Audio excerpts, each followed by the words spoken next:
visiting squad, because UCF, out of the American, the higher-ranked team, 8th in the country. Matthew Wright set to put it in the air. LSU wanted the toss. They want the football first. There will be no deferring here today. Clyde Edwards-Helaire is back deep for the Tigers. And we are underway in the PlayStation Fiesta Bowl. And it is Helaire. Out to the 20, out to the 25, past the 30, right up the middle. Clyde Edwards-Helaire cutting all the way across the field. And he is taken down by Rashad Causey inside the 20. It's a 79-yard kick return to start the game. Any question about LSU being ready to play? It looks like Clyde Edwards-Helaire was ready to play. He's 5'9", 212 pounds. Looks like UCF had him bottled up not once but twice. Not able to get him on the ground. And great effort by Rashad Causey to save the touchdown. Tigers are in business to begin. First down and 10 from the 16 of UCF. On the ground is Nick Brossette. He'll reverse course. Brossette trying to pick up a block from his quarterback, and he'll be banged out inside the 4. It's a gain of 11.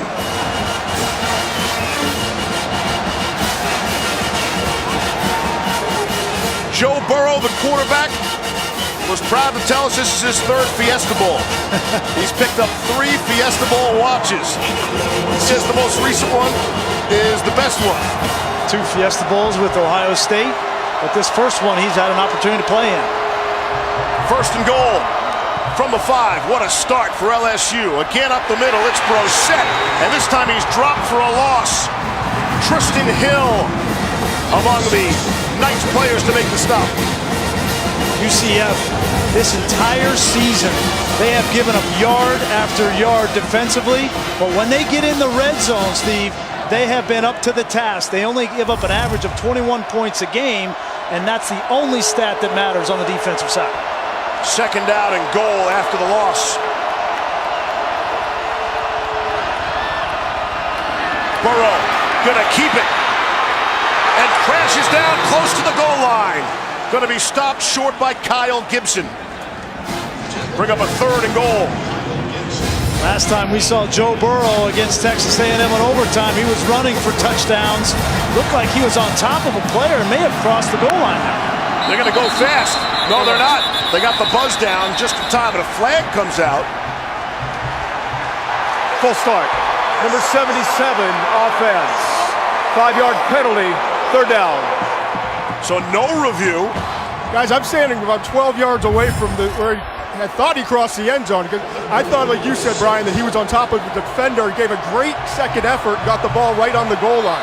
It looked like, Todd, his knees were definitely in the air. The question is the left elbow. Take a look at the left elbow or forearm. If that forearm goes down, that would make him down. But I thought he did cross the plane of the goal line there. And now you get pushed back after a penalty, and it's 3rd and goal from the 6. Not sure why you went up tempo there. Give him a chance to review it. Exactly. Here's Burrow to throw for the first time. Gets out of trouble. And the pass is incomplete. Dumped it off the turf. Nate Evans had the pressure, forcing Burrow into the mistake, and it's 4th and goal. Good pressure from Nate Evans. He was in man-to-man coverage. He's right here, and when he sees the back block, that frees him up. As soon as Brossette blocks, then he's going to go after. Burrow tries to get to Brossette, but the pressure by Evans prevents it. So this will be a win for UCF. Here's Cole Tracy on to attempt the field goal from 24 yards away. Snap and place are perfect. So too is the kick. Cole Tracy.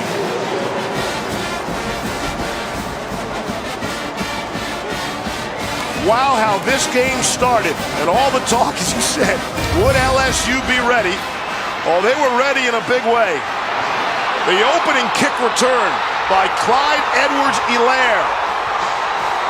79 yards.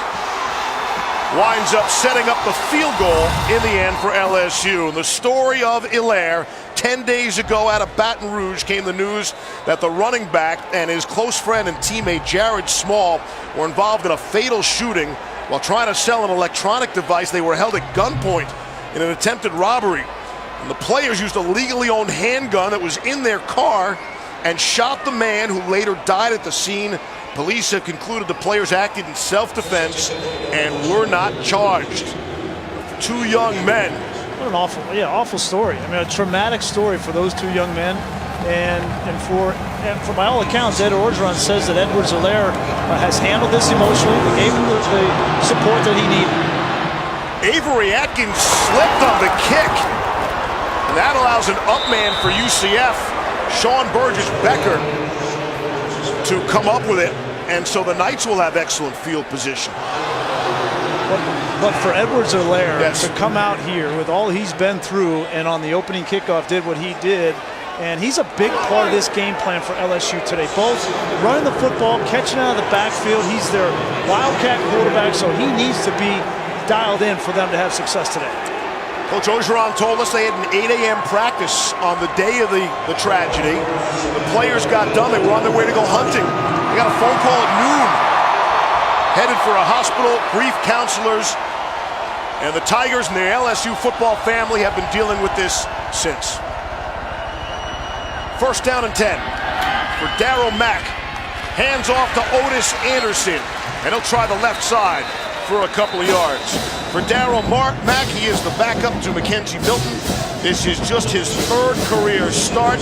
Struggled with some ball control issues. Fumbled 3 times in the first half in the championship game against Memphis, only losing 2 of them. The throw to Mack. So we know he can throw, he can run, and we know he can catch. Great idea here from Josh Heupel early in this game, knowing LSU is going to be jazzed defensively, get them running to one side and throw the football back to DJ Mack. 22 yards on the trickeration. Adrian Killings, the ball carrier now. And he'll be close to another 1st down. Patrick Queen made the stop. Don't blink today, because you might miss a snap if UCF has the ball. They're going to run the ball about every 15 or 16 seconds. Let's send the replay crew home. Our replay crew. Here's Mack to throw and take a shot. Looks like the signals got crossed up, looking with Trey Nixon. Carrie Vincent had the coverage. You're going to see a lot of tricks in the bag from UCF today. You see this, they hand the ball off, running one way, throw back the other. And DJ Mack at 230 pounds, he is not easy to get on the ground. 3 rushing touchdowns in the American Championship game. He has to be a factor with his feet. Mack told us he's a man. He enjoys contact. He will not be shying away from it. 3rd down and 1 from the 34 of LSU. Speaking of which, here's Mack taking on some people, staying on his feet after contact, and he has the 1st down. Jacoby Stevens finally able to bring him down, about at the 25. This is the biggest difference we talked about with this offense, from Milton to Mack. Milton rolling the ball downfield with accuracy and big plays. Mack is going to grind it out. They're still going to play with the same tempo. He doesn't have that accuracy as much down the field, but he will make you feel him in between the tackles. Here's Greg McCray, trying the left side on for size. McCray, no problem. Touchdown. Picked up an excellent block from the wide receiver, Gabriel Davis. And UCF jumps out on top.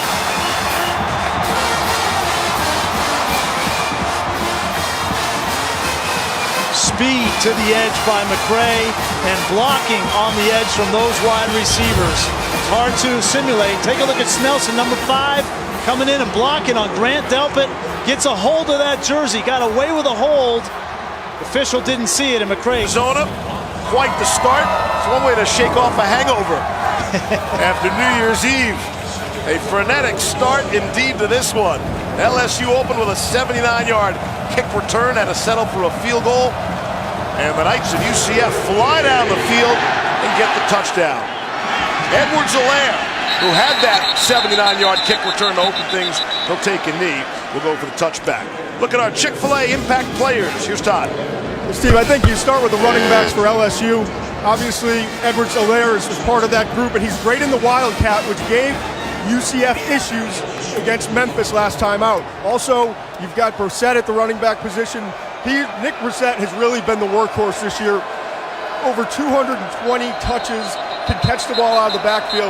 It's going to be interesting to watch the matchup against those linebackers for UCF, specifically Nate Evans, who's second on the team with 90 tackles.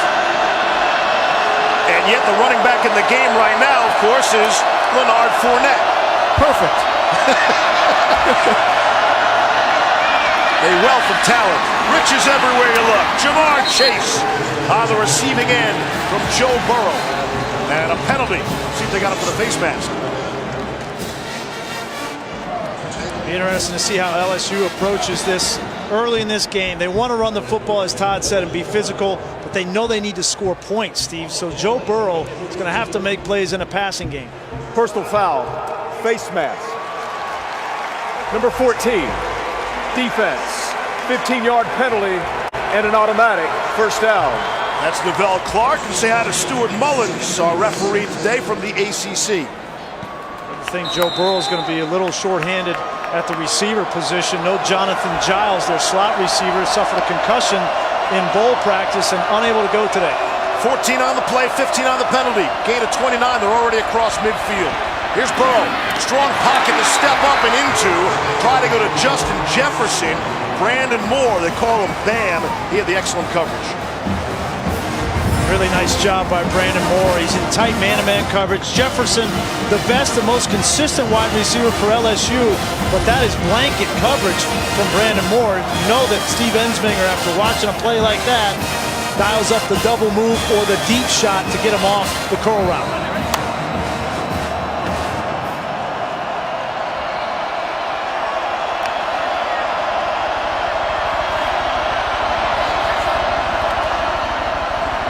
Burrow's going to keep it, and he is taken down.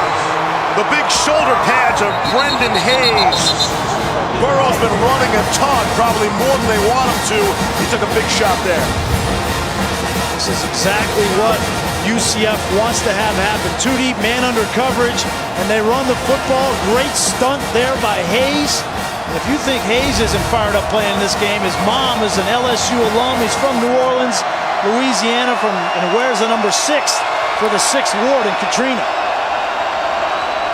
5 minutes in, we're 3rd and 10. Here's Burrow to throw. Steps up in a nice pocket. And a beautiful ball on the money to Justin Jefferson. First down yardage, they'll move the chains. Been really impressed with Joe Burrow. Watching him in practice this week. Watch him step up in the pocket and then identify the coverage and anticipate that throw. That is as good as you can do it on that deep out to Jordan Jefferson. Mentioned Burrow running the football more than they probably would like. He ran 29 times in that Texas A&M game in the 7 overtimes. LSU still hasn't gotten over that. You know that 24-hour rule? Forget about it. That loss has lingered, people.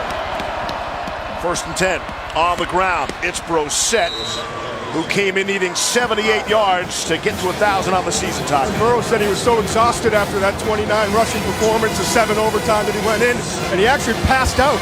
They had to give him IVs to get him back up and going, and the entire team had to wait for him because he was in the locker room passed out, and they were getting medical attention. Those rush attempts, that was the most by an LSU quarterback, Reese, going back to 1943.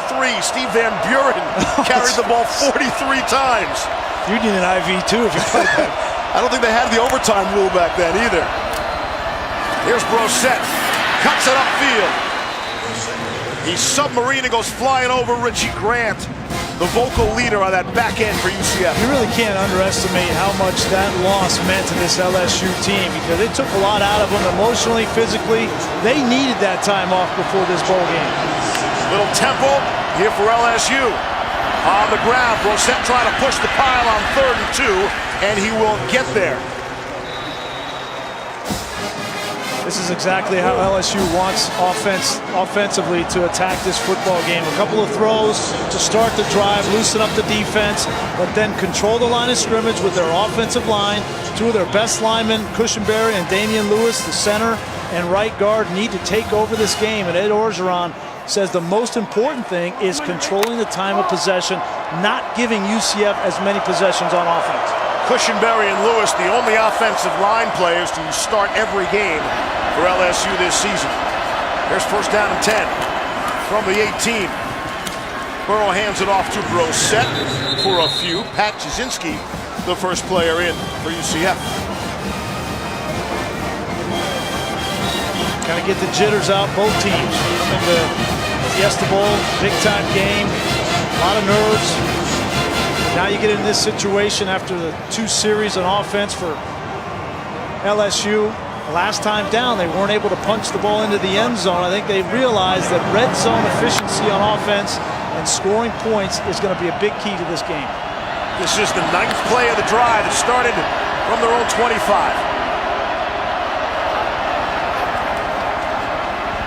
Burrow tried to go underneath and could not hook up with Derek Dillon. Richard Causey made sure of that. We've seen a couple of times already in this game where UCF, their defensive backs, have been all over these routes. Brandon Moore was all over Jordan Jefferson, and that time Richard Causey, who arguably is the best cover man on this defense from the nickel position, able to get over Dillon. Third down and 8.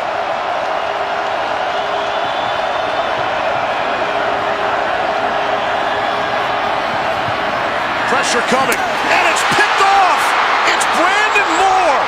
Joe Burrow threw it right to him, and Brandon Moore down the sideline. Nobody to beat, and there are no flags. 93 yards, and the flag comes in late as Burrow is still on the ground. Nate Evans was chirping him, giving him the business, but that touchdown should stand as Burrow remains on his back. 93 yards for the score. Guys, Joey Connors, number 91 for UCF, took advantage as most defenders do when there's an interception.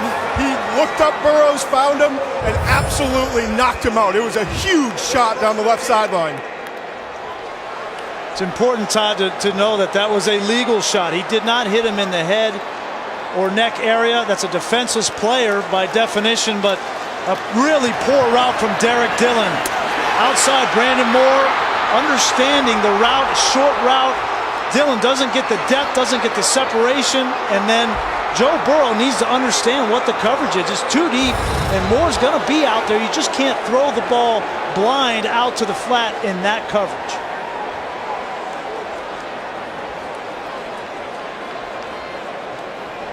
UCF has now forced a turnover in 32 consecutive games. To give you an idea how fascinating that streak is, the next closest team in the country is Indiana with 18 consecutive games forcing a turnover. That's 32 straight now for UCF as Burrow is attended to. We're going back to look at this block. They're reviewing this hit. Again, Joe Burrow by definition is a defenseless player in these blindside blocks. Now, the question is, did Connor's helmet make contact in a forcible manner to the head or neck area of Joe Burrow? And to me, it looked like that helmet hit him in the shoulder and chest area. I agree. Now, it's a lot more sensitive, and you see why Ed Orgeron is hot, because it's obviously a quarterback. You see they're showing it on the big screen.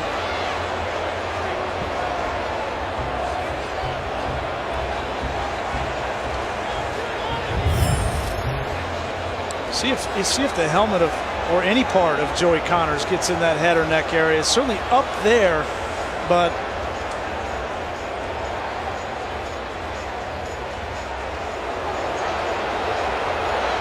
Joey Connors took full advantage.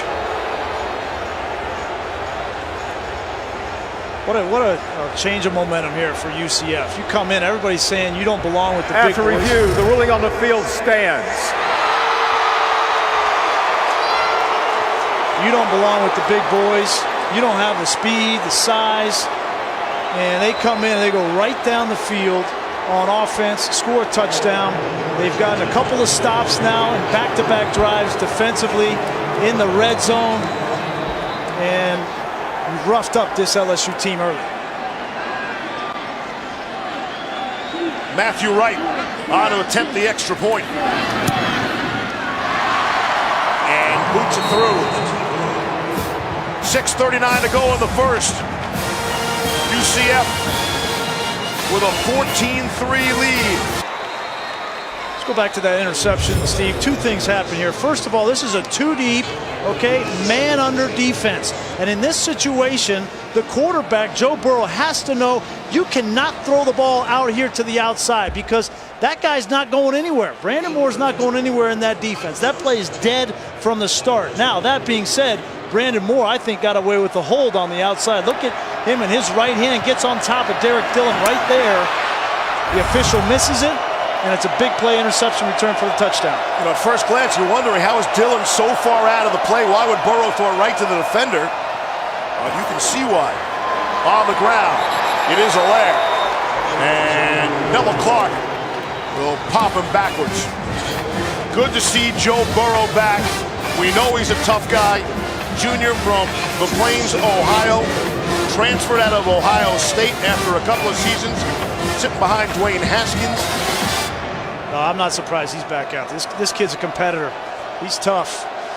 Tough player, and you get out there, you get a little cut on your chin. It looks like he had. Right back out.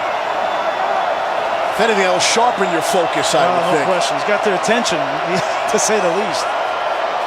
2nd down and 8 for LSU.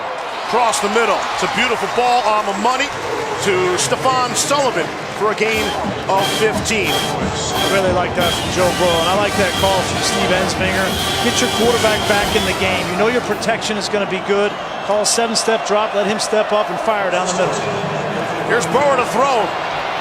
Now he'll escape the pocket. Has some green in front of him if he wants it. And he does. Bit of a late shot there. Indeed, it was late. It's Brandon Moore who just picked him off for the longest interception return in Fiesta Bowl history. The 4th longest interception return in UCF history. And Moore wasn't done. There is no foul for late hit out of bounds. Oh boy. They'll pick up the flag. I thought Brandon Moore got away with one on the hold interception return for a touchdown. Now he got away with another one here. That's clearly out of bounds.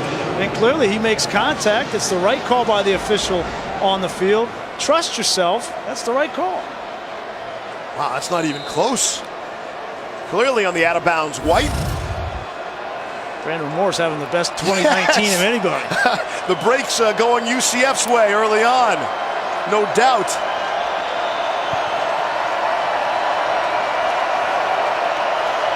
First down and 10. They pick up the hanky. On the ground, Edwards-Helaire, loss of 3. Eric Mitchell came up from his weak side linebacker spot. When LSU goes 2 halfbacks, a tight end, and 2 wide receivers, UCF is going to play their 4-3 defense. They're going to have 3 linebackers on the field.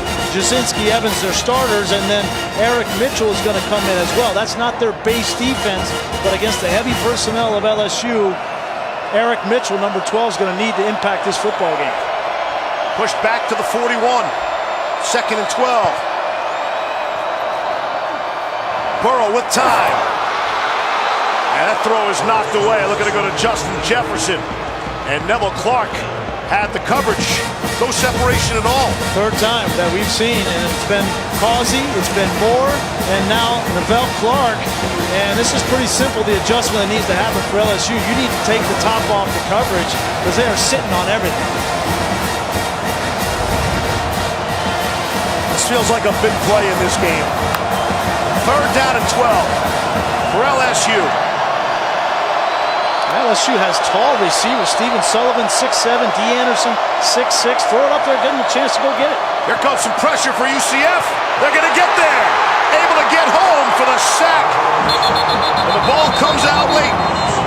Randy Charlton, the true freshman from Miami, who's really come on the last 5 games of the season. He's there for the sack. After the play was over, unsportsmanlike conduct, number 58, defense. His first of the game. 15-yard penalty, 1st down. That's Charlton too. This is a chip. You would think this was an in-conference game, but these teams meet every year. Where you're going to see the safety, Kyle Gibson, comes in. He's the one ultimately that's going to get to the quarterback. And you get a big stop. Your UCF, all the momentum is in your favor. And you get a true freshman that just not thinking there. He's got the ball in his hand, spikes it on the ground, and you give him a first down. It's the emotion we were talking about with UCF and Randy Shannon. He got a lot of young players on his defense that he's coordinating, and sometimes it's a roller coaster of emotion with them. That's his challenge early in this game. Excitable college kids.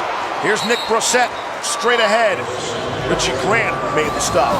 Second down, inside the 30-yard line. UCF.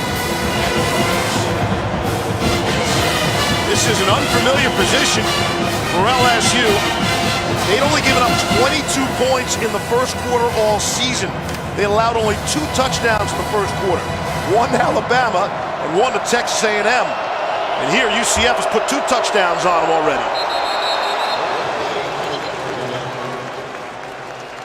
We talk about the roller coaster for UCF defensively, and there's nobody on that roller coaster more than Tristan Hill, number 9, who just jumped off sides. Offside with contact. Defense. 5-yard penalty. Second down. And Hill's probably their most talented defensive player, Steve. Yeah. But he just hasn't been consistent enough this year. He was second-team All-American Conference a year ago. He absolutely wrecked Memphis in the AAC Please reset the game clock to 3:19. You know, Randy Shannon told us yesterday, he goes, these guys get off, some of them get hot in the first quarter, some get hot in the second quarter. You don't hear that associated with defensive linemen. Right, a quarterback gets hot. Yep. You don't hear defensive linemen, they get hot. Gets hot in the second quarter. That seems like such an odd statement, but that speaks to the inconsistency. 4 penalties so far on UCF for 50 yards. 2nd and 1. Here's Brissett, dancing too much. Novell Clark able to come up and make the stop. It'll be a 3rd and short. Well, 2 drives for LSU and 2 failed red zone attempts. They had to kick a field goal in the first, and then the interception return for a touchdown the second. Now they're on that red zone fringe.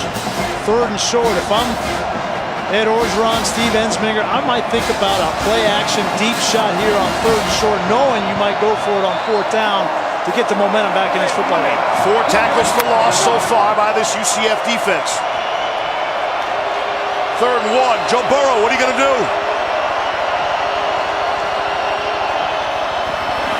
Gives it to Brissett, and he's going to be stopped again for another loss. Richie Grant, the first man in. 5th tackle for a loss, and we've still got 2 minutes left in the first quarter. You mentioned it. Richie Grant came up from his safety position, and a very conservative call. I think if you were going to go for it on 4th down like they are now, why not take a shot on 3rd and short? Now you're talking my language, Goose. 4th down and 1. Going for it. Straight on the ground. It's Brissett, and he won't. Let's see. He just got across the line. Joey Connors had him by his ankles and got to him too late. It is a first down. Great effort by Connors, play. yeah, but not by much. And if Connors doesn't make that tackle, Steve, Brissett is in the end zone. There were no linebackers and no safeties. As you can see right there, there's a big hole left for Brissett. Great effort by both gentlemen. Connors is the player who laid out Burrow earlier in the game. Joe showing no ill effects to this point. That's great to see. First down and 10. At the UCF 22. Burrow to throw. Now they'll take a shot. Lofts one for Jefferson. He's got it. Touchdown. What a throw. What a catch. 22 for the score. Well, 3rd and short or 1st and 10 doesn't matter. As long as you take the shot and you make it. What a throw from Joe Burrow. What a comeback from him after getting interception return for a touchdown, knocked on the ground. That ball could not have been walked out there any better. And Jordan Jefferson, who's been their most consistent receiver all year, secures that catch.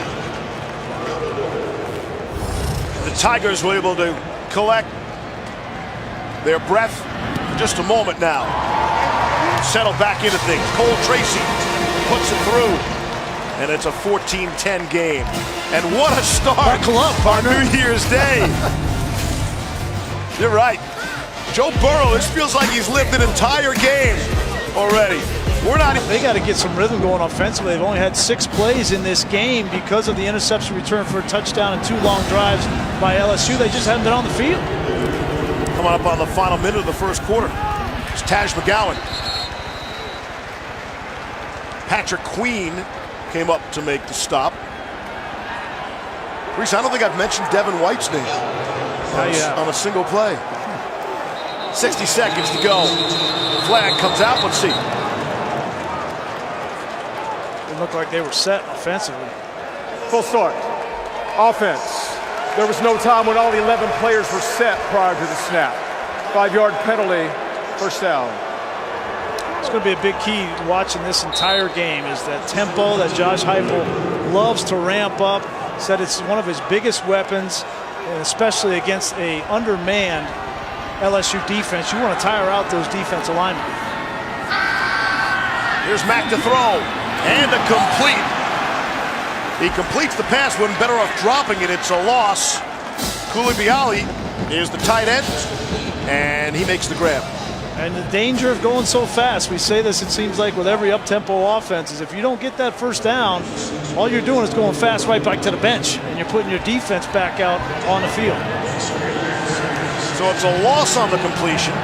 2nd and 16. Mack to throw again. Down the sideline. Gabriel Davis, the intended target, but you could see that flag coming from a mile away on Terrence Alexander.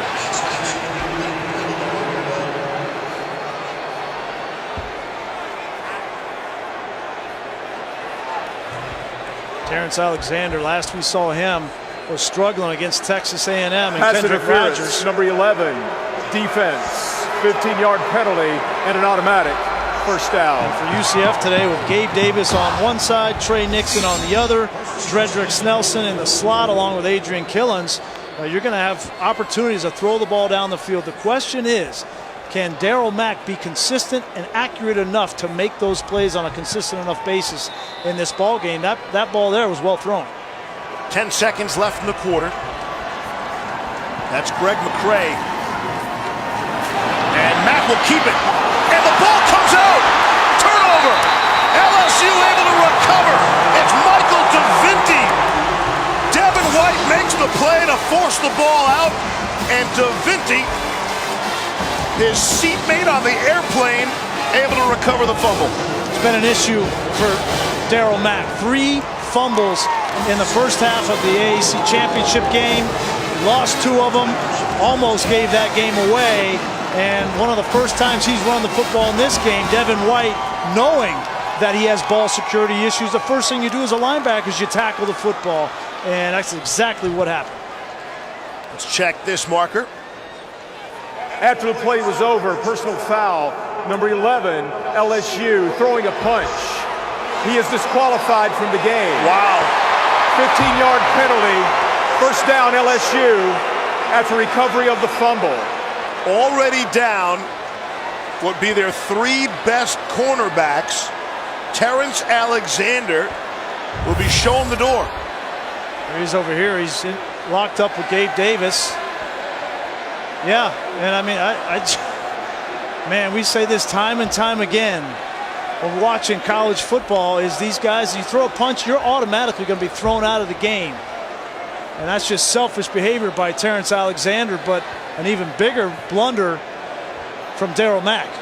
We talked to Mack about it yesterday. I asked him point blank. I said, have you done anything to work on fumbling issues? Have you had fumbling issues in the past going back to high school? He said, no, it's never been an issue. It was a one-time deal. The three fumbles against Memphis.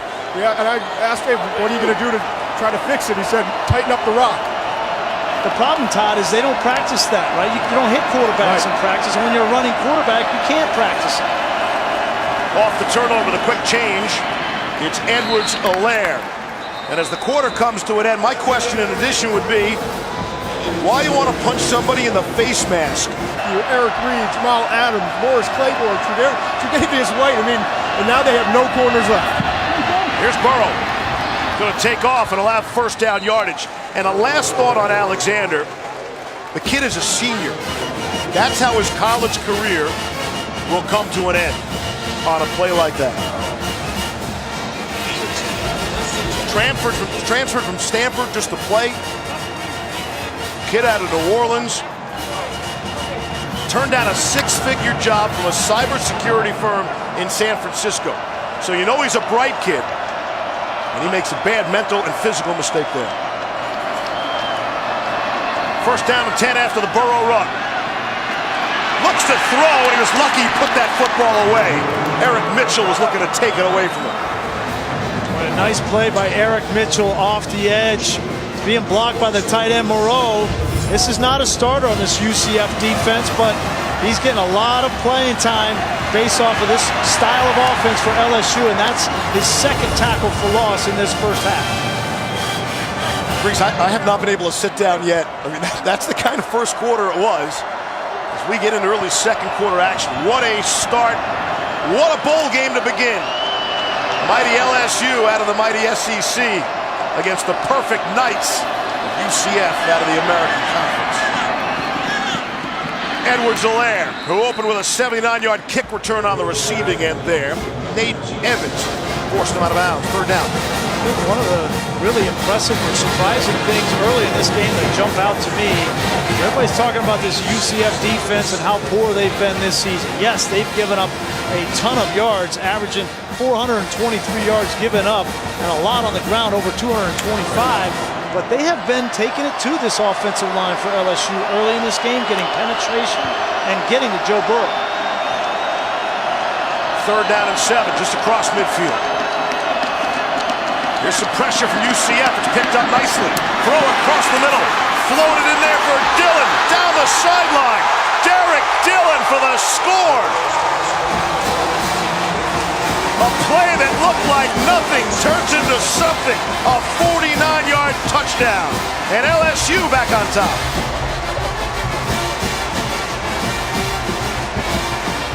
Well, Derek Dillon was the culprit in the interception return for a touchdown.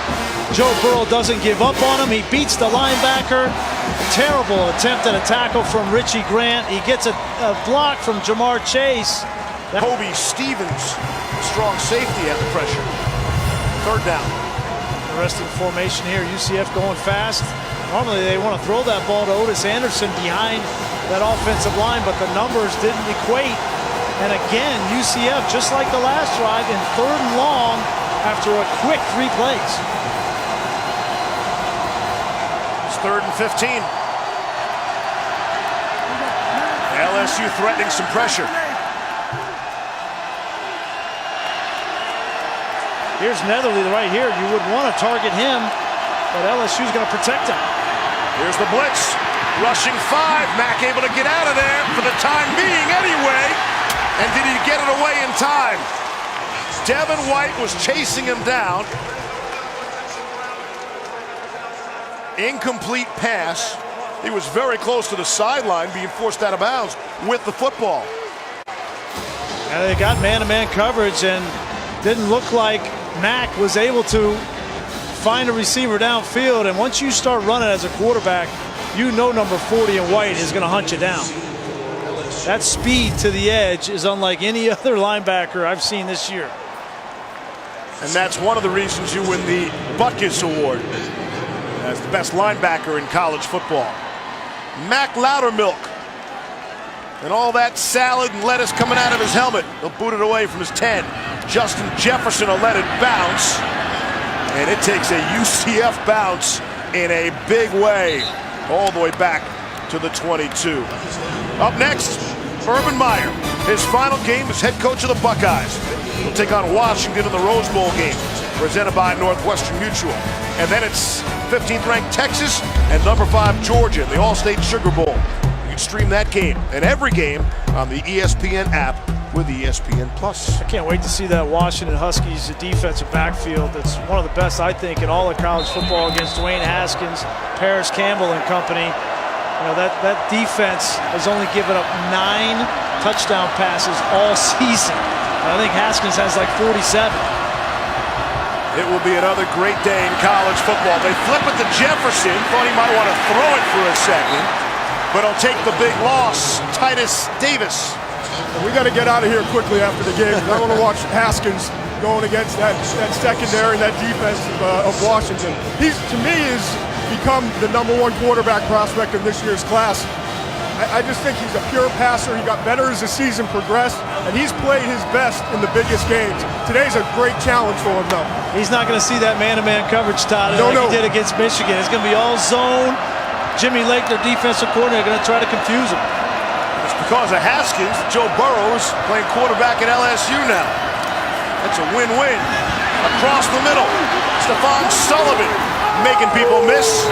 Out beyond the 35-yard line. Richie Grant brought him down. And the linebacker comes right through the middle, and Joe Burrow is smart enough to know you throw the ball where the blitz comes from. That's where the vacated area was, and that's the perfect spot for the crossing route. Now let's give the punter love. Mac Loudermilk, didn't give him credit, got a nice roll, but it goes for a punt of 58 yards to back LSU up. 19 on that last play. Tigers with the football, up 3, 11 to go, first half, PlayStation Fiesta Bowl from Glendale on this New Year's Day 2019. Kyle Gibson the stop on Edwards-Helaire.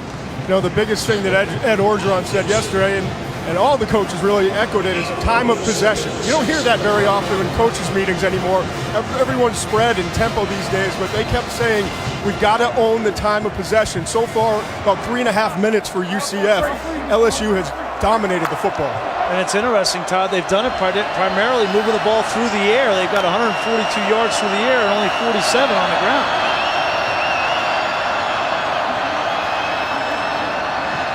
UCF showed blitz there. Burrow might have audibled out of it. 2nd and 6. Good pocket. Able to, let's see, did he get it down? His foot down? Got one down. Jamar Chase, the true freshman. His second grab. Gain of 9. This is a great throw from Joe Burrow because Titus Davis is right underneath Chase, and that ball's thrown high, and a great job by Chase to get his feet down. You see this angle, that is not the kind of angle you want to throw into as a quarterback, knowing that Titus Davis has underneath of that out route, but Joe Burrow made it work. On the straight dropbacks by Burrow, the pocket's been excellent. No doubt. UCF really has not gotten pressure, yet they have 5 tackles for loss in the game so far. Majority on the running plays. Quick screen. Able to get it out to Edwards-Helaire. Novell Clark made the stop. UCF has not been able to get pressure without bringing blitzers. They have gotten a couple of sacks. Kyle Gibson, the safety, came and got a sack, and then Eric Mitchell, a will linebacker, but they've had to bring extra pressure to get to Burrow. That leaves them vulnerable in the secondary. Burrow has completed 6 in a row. He's got the Tigers on the move. On the plus side of the field. 2nd and 2. Burrow gives it to Edwards-Helaire. He spun around, taken down for a loss by Pat Jasinski. They call him Savage Pat. He hates that nickname. They still call him that anyway. Boy, filled that hole.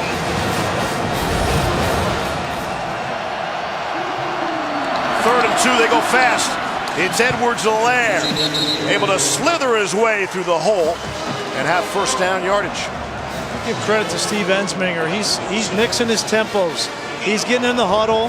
Then in certain situations when the personnel dictates what he likes, the matchup of his offensive personnel on the field against the personnel for UCF, he'll go fast, especially in short yardage situations. I think Ensminger has grown into this role as the season has gone on with this personnel.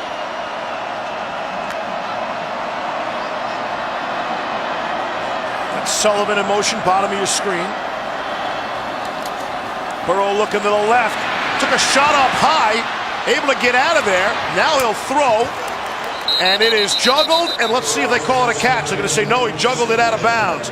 Terrence Marshall was the intended target. Excellent pressure that time by UCF, Randy Charlton. Yeah, we talked about it. Bringing extra defenders. There comes a linebacker, Jasinski. Charlton gets a hand up there. But equally as good, the pressure. At the 23 of UCF. Here's Burrow to throw. Across the middle, able to hit Edwards-Helaire out of the backfield. There is a flag down, staying on his feet. as the Knights swarm to the ball, led by Collier. Check the flag. Holding. Offense. Number 77. 10-yard penalty. First down.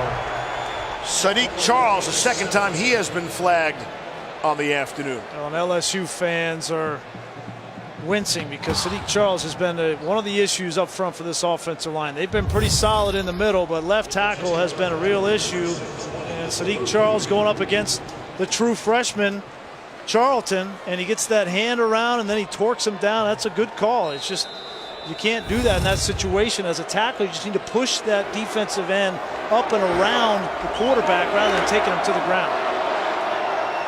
Kenny Stunier has checked into the game for UCF. To the end zone, touchdown, Justin Jefferson. What a throw by Joe Burrow. Second touchdown catch. That one's good for 33 yards and the 6. Joe Burrow buys the time and allows Jordan Jefferson to get behind the defense. It's a breakdown from UCF on the back end. The first time Kyle Gibson, their safety, goes out of the game, Steve, the first thing you want to do is attack the safety, and that's exactly what LSU did. Cole Tracy on to kick the extra point. He was perfect, 38 for 38. Thankfully, he makes that one after that mention. 10-point LSU lead after they trailed 14-3 early. Here's the safety right here. Both of these safeties, okay? And you got Jefferson on the outside. This safety is going to go up. That's Richie Grant. He's covering the corner route, and in miscommunication with the corner on the outside, either the corner has to stay with Jefferson or the safety has to bump back, neither of which happened. Joe Burrow buys a little bit of time, shuffles in the pocket, and great awareness to get the ball downfield for the touchdown. Guys, you know, you have to go back probably 5 or 6 years since LSU had a legitimate #1 big-time receiver, and Jefferson's emerged as that guy. He came into the game with 50 catches. No other receiver on the roster had more than 20. So he's become the reliable target for Burrow. And he is just a sophomore. Future is bright. 7 and a flag. Boy, this could be another targeting situation. Very dangerous situation. Personal foul. Targeting. Number 9, defense. The play is under review. Wow. Snelson gets the ball, yeah, and he's getting tackled underneath, and then his head's coming down. Now Delpit's coming up there to make a play. He's coming up there to tackle a receiver, and Snelson is coming down to the ground. This is almost impossible. First down. I have never seen a faster review. They took about 5 seconds to make this call. Yeah, and Coach O's trying to tell him, listen, wrap him. That's very difficult. Coach O played close to the line of scrimmage. These defensive backs are under so much pressure, and anytime you get that crown going, then it's an easy call. And you see the impact today. Here's Mack. And Grease, you don't have to be in football your entire life to know this should open up the passing game for UCF. Well, this is the challenge for Josh Heupel and for Darryl Mack. Darryl Mack has completed 3 passes in this game. I know he's a running quarterback, and I know this is just his 3rd start in college football, but for them to win this game, he's going to have to throw it. Tried to throw it there, trying to hang on to the football for dear life. Jacoby Stevens gets to him. Well, Dave Aranda knows that his secondary is under pressure, so why not rush a linebacker size guy and Jacoby Stevens on Adrian Killens, who can't block. He's 180 pounds. He's a receiver. That's a mismatch. So credit Dave Aranda. Despite the losses he's had, he's going to bring more pressure, not allow a young quarterback to beat him throwing. 3rd and 16.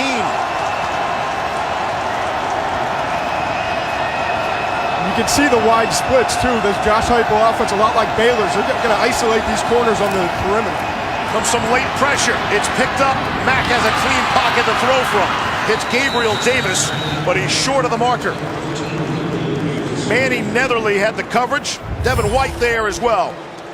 Yeah, this is what you got to do. And Netherly, you know, he hasn't played a whole lot out there. Gabe Davis going for it on 4th down. Going for it. It's batted up in the air. And it will fall harmlessly down to the turf.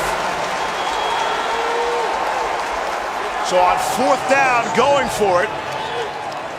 What would have been a very long field goal try. Under 50, but still, no field goal attempt there. Well, it's the area of the field where Josh Heupel loves to be aggressive, and a lot of offenses like to be aggressive, and I can't fault him for this decision. It would have been a long field goal attempt when he had an open receiver in Colobiale, but really nice job on that drive by Jacoby Stevens. He got the sack, and then when he wasn't able to get to the quarterback, recognized it, got up and his hands on the football, playing in place of Grant Delpit. That would have been a 48-yard field goal attempt for Matthew Wright, who does have a 50-yarder to his credit at UConn, on the road at UConn, hit it a couple of years ago.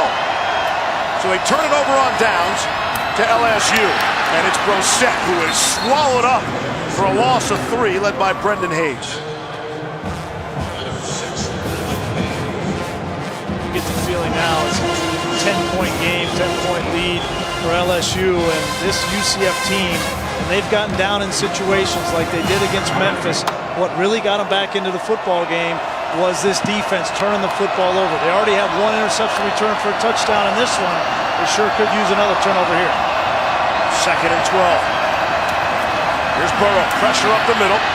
They'll get rid of it, and it goes for an incomplete pass. Nate Evans had the coverage on Edwards-Helaire. So if time of possession was so critical before the game started, it's become even more important now for LSU because they're so beaten up on the back end on defense. This game has gone according to what Ed Orgeron wanted to do. 19 and a half minutes of possession for them, and only 6 and change for UCF. Outside of the 1 interception return for a touchdown, LSU has played flawlessly in this game. 3rd and 12. From their own 29.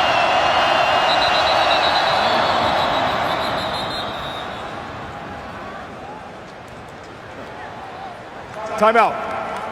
UCF, their first of the half. 30-second timeout.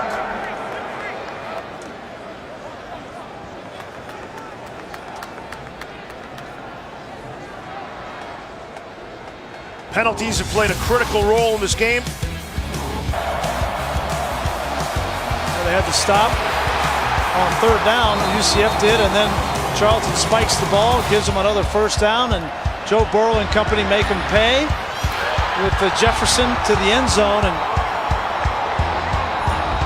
I still think the biggest surprise here is this is a UCF offense that came into the game scoring 44 points a game, and they've been held to 7 points here in the first half, despite all of the 8 starters and now another starter, 9, for Grant Delpit being out of this game. That's the story. I've seen 3 players kicked out of the game already. It's been a wild start, a game that saw UCF jump on top 14-3, and LSU is roared back. But they want to keep the football because they are so banged up now on defense. It's a good thing this is the last game of the season for these two. Some bodies need some healing. Burrow just dumped that away. Joey Connors trying to chase him down. And it's 4th down. UCF is getting the football back. That was a must-stop there for UCF. They didn't get the turnover, but that was a must-stop to give their offense at least one more opportunity here with 4 minutes and 6 seconds left before halftime to get some momentum back in this game. Zach Von Rosenberg is back to punt. First time LSU has punted. Otis Anderson back deep for UCF. Signals the fair catch. And there's contact. And that's Devin White, the all-world player for LSU. 46-yard punt. He hasn't had a chance to hit Anderson yet. He just Kick wants catch to say interference, number 40, kicking team. 15-yard penalty, 1st down. Now granted, it's a love tap, but it still counts. Discipline has been an issue here in the first half, Chris Cotter. tackling is an issue for Iowa. Aiden Fry's watching this play and he's shouting, "Bloomin' onion, can somebody please tackle Nick Fitzgerald in the Outback Bowl?" Now he's got some blockers in front of him. Forget it, 33 yards for the score. Very entertaining over on ESPN2. Mississippi State by 2. All right, Chris. UCF trailing by 10. 4 minutes to play in the half. They've got the football. They'll start with great field position out at their own 38-yard line. Mack underneath to Killens. Doesn't get back to the line of scrimmage. Patrick Queen forced him out. Remember, Adrian Killens was the player a year ago who said Auburn hasn't seen the kind of speed we have. They're in for a rude awakening, and that got a whole lot of people's attention. He didn't say anything the sort about LSU.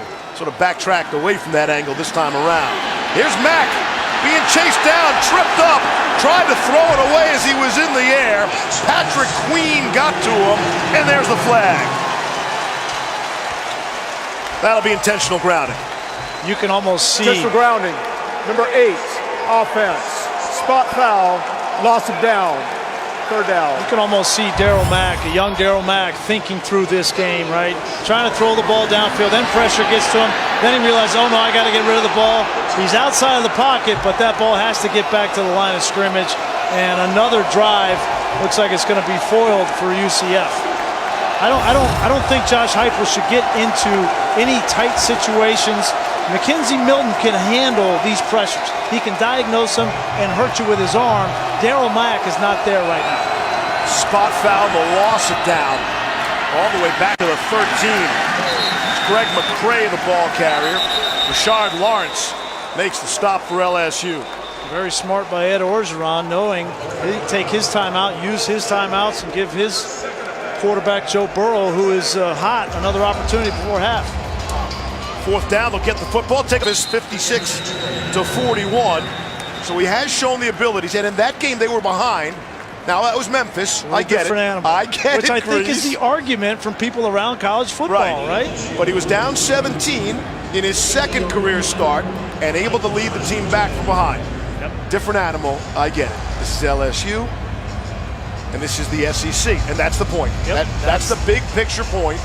That's why we're here today, Steve. Yes. To answer these questions. It's the game inside the game. I'll tell you what, the quarterback that's playing best right now is number 9 for LSU. In the last 2 games, Joe Burrow has 6 touchdown passes, 3 of them in this first half. He's on fire.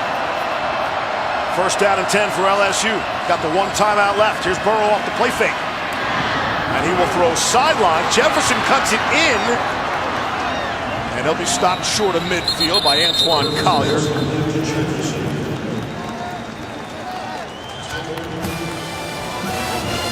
Aerial coverage is provided by Goodyear from kickoff to the final whistle. Hard work never gives up. Goodyear, more driven. What did Boomer used to call this place? The Big Toaster. It's not necessarily aesthetically pleasing from the outside, but you love this place. I love it. This is one of my favorite places to play because you have the grass, which is nice and soft, but perfect conditions on the inside. Here's Burrow to throw. Little slant to Jamar Chase, who has definitely been a weapon. He's inside the 40, stopped by Richie Grant. It's a gain of 15. The true freshman's been very good. LSU coming into this game, you know, some questions about their offense. They had a great game against Texas A&M, but they come in averaging a little under 400 yards of offense and 31 points, and so far they have it all going. 271 yards in the first half, and they're going for more points here. They might get 30 before halftime.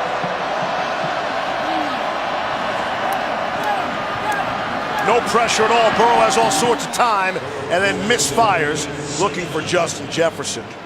Pat Jasinski came over and had the coverage. So this is the real grass played inside a domed stadium, which makes it so unique. This surface is being played on for just the 2nd time. It was brand new for the Cardinals game last week. You still see some of the Cardinals logos on the field on the paint underneath. The kicker, Avery Atkins, we saw him slip earlier on that opening kick. So. Well, it's best of both worlds. You probably won every game here, Grease. That's why the Cardinals weren't very good. They're not very good this year either. Had their worst record since 2000, plus Steve Wilkes, his job. Here's Burrow. The throw down the sideline. Sullivan wants a flag. Thinks that he was hooked by Antoine Collier, but there is no penalty mark. I like that approach there from Joe Burrow. Kyle Gibson, their starting safety, out of the game. His replacement, Antoine Collier. You get Sullivan at 6'7", matched up on a safety. That's worth a shot, but if you're going to miss short and allow Sullivan to go back up with that big body and make a play. 3rd down and 10. Ton of time left. It's still the 1 timeout. And a great kicker, maybe the best in college football, on Cole Tracy.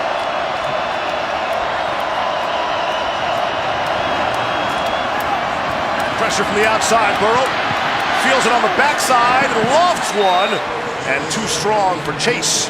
Airmailed it. 4th down. Yeah, Jamar Chase ran this deep out that Joe Burrow really loves to throw, and he just doesn't see him in time. He's wide open here, but Burrow is looking the other direction initially. By the time he gets back to Chase, who's wide open, the ball should be gone now. It's too late and out of bounds. Not only that, they didn't get any yards, so they can't attempt the field goal, but if I were them, I'd give Cole Tracy an opportunity. Josh Groudon is on to punt for the first time. And excellent coverage of the punt by Racy McMath. And UCF will start inside the 5. Taco Bell is bringing the best of the regular season to the PlayStation Fiesta Bowl by creating the Taco Bell Live Mas student section. Tonight, they're picking up the tab for students from each school, so these passionate fans can root on their teams. They're picking up the tab. Who says no such thing as a free lunch? Go to town, kids. Who needs a shirt? It's a little chillier here in Phoenix area than I was anticipating. It was a high of 45 degrees yesterday. I didn't quite have the correct wardrobe. Rishi brought a windbreaker. It was raining and freezing in the desert. UFC with just 85 yards of offense.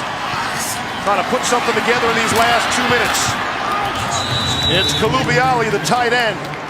Devin White brought him down. Michael Kalubiali, we told you, the 6th-year senior, got a medical hardship that allowed him to play a 6th year. And the only member of this team that saw the 2014 Fiesta Bowl without buying a ticket. That's Snelson on the receiving end now. And a little bit of momentum from Mack in this UCF offense. UCF has 2 timeouts remaining. Now in some traffic, and he'll be dropped. Lawrence gets him.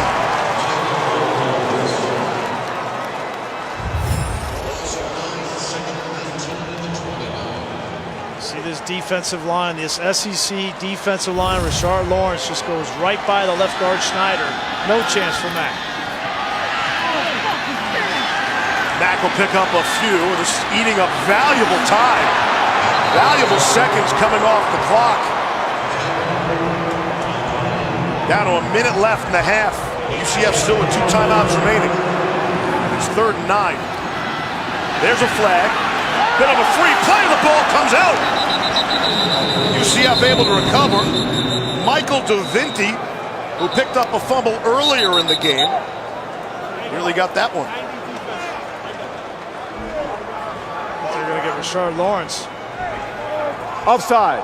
Number 90, defense. 5-yard penalty.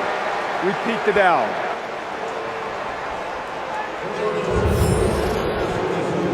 Never got back set on the other side, and it's part of what the recipe is for UCF, going fast. UCF's having a real issue blocking this defense line. We knew that. The only way UCF can get back in this game and win it in the second half is to control this line of scrimmage better. And really, the only weapon that they have to do so is that tempo. Keep those guys on the field, get first downs, and wear them out so the pass rush isn't so severe. 2 seconds on the play clock. And they're looking over, and on purpose, they snap it directly to Greg McCray. So they pull out a little wrinkle there, UCF. Thought they were going to burn a timeout. Yeah. Here's Mack. Able to step and fire. And could not hook up with Trey Nixon. Boy, transfer from Ole Miss. That's a throw and a catch you need to make in that situation. Have a little trickery just to run the football, you know, with the direct snap on a 3rd down, and you get the 1st down, and then you have a 15-yard gain and you miss the easy throw. They can throw the slant route up top here to Snelson anytime they want. It's an easy throw for Mack. He doesn't have to read a whole lot, and you get the ball in your playmaker's hands easily. Giving this LSU defense time to catch their breath. Mack to throw across the middle. There it is, Gabriel Davis. There it is, 2 slants on the inside. Gabriel Davis and Snelson. John Battle is down, an injured player for LSU after the gain of 16. Tigers can ill afford to lose another defensive back. No question. I think this is something that UCF needs to do. Josh Heupel needs to call this going into the second half more. You see Snelson here, Davis here. This is where the ball needs to be thrown. It's an easy read, as I said, and when you look at it here, the ball's out. So look at these holes. Look at these holes on the inside. Because of the inexperience for LSU in the back end, you have to throw the football to win, and those are the easiest kinds of throws for Mack. At halftime, stay tuned for the Indeed halftime report. Reese, Desmond, and David are standing by. The most glorious sight in the sports world at the Rose Bowl in Pasadena.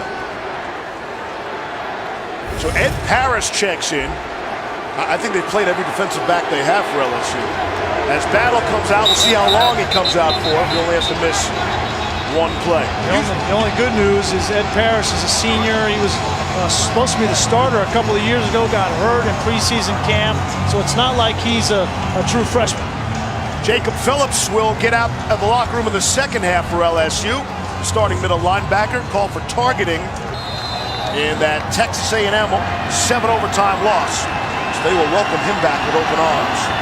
Clock is moving under 30 now. Back to throw.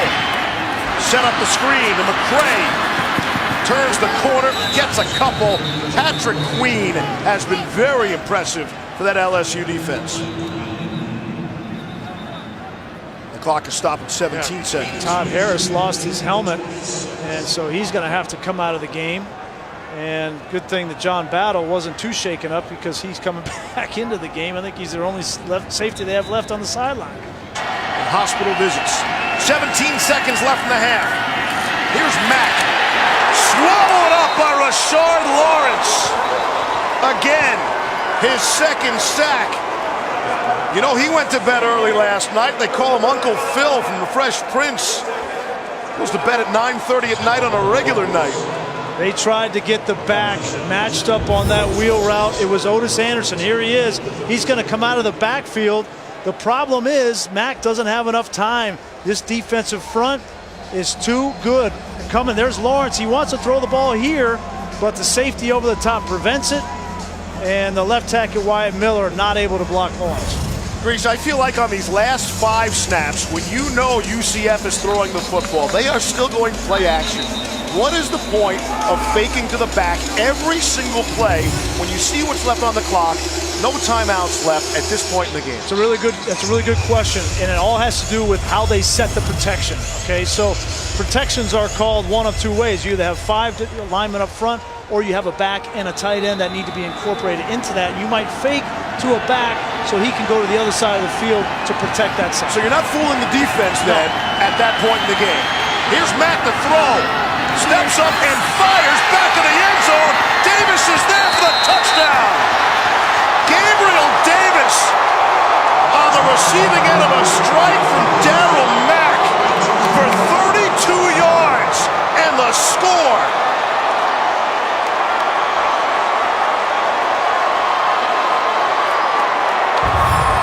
Gabriel Davis had 6 touchdowns this season, a lot of them just like this. Perfectly thrown football.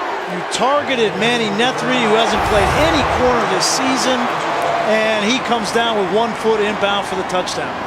With 4 seconds left, the complexion of this bad boy has just changed. Matthew Wright, the extra point. UCF is down a field goal, and again, they will get the ball to start the second half. Where did that throw come from all of a sudden? They're just throwing it up, giving them a chance, right? They tried it a little earlier in the game, but you need to do this at least 4 or 5 times a quarter, given the fact that LSU defensively is so undermanned. Otis Anderson just gets enough of a block on the edge to allow Mack the room to make that throw. It's been dominated by LSU. I think that's fair to say, but UCF is hanging around. Down 3 without their star quarterback. They come out running with Adrian Killens, and welcome to the game, Jacob Phillips. He was kicked out of that last game for targeting, therefore he missed the first half, and that last game, of course, was 5 weeks ago. The 7 overtime loss against Texas A&M. Again, it's Killens with all that speed trying to turn the corner. No gain there, and it'll be a 3rd and 3. Michael Divinity forced him out. So Killens needs to be a bigger part of this second half for UCF. In the first half, he only had 3 touches for 1 yard. They got to get him the football. He's their most explosive player. 3rd and 2. Mack to try to throw for it. The slant inside. Cameron Lewis had the coverage, and Otis Anderson could not come up with the football. And it brings up a 4th and 2. That looked like clear pass interference to me. I think it was Todd Harris, the safety. He's inside in the slot receiver, Otis Anderson. And watch his right hand way before the ball gets there. That should have been an easy pass interference call and a first down for UCF.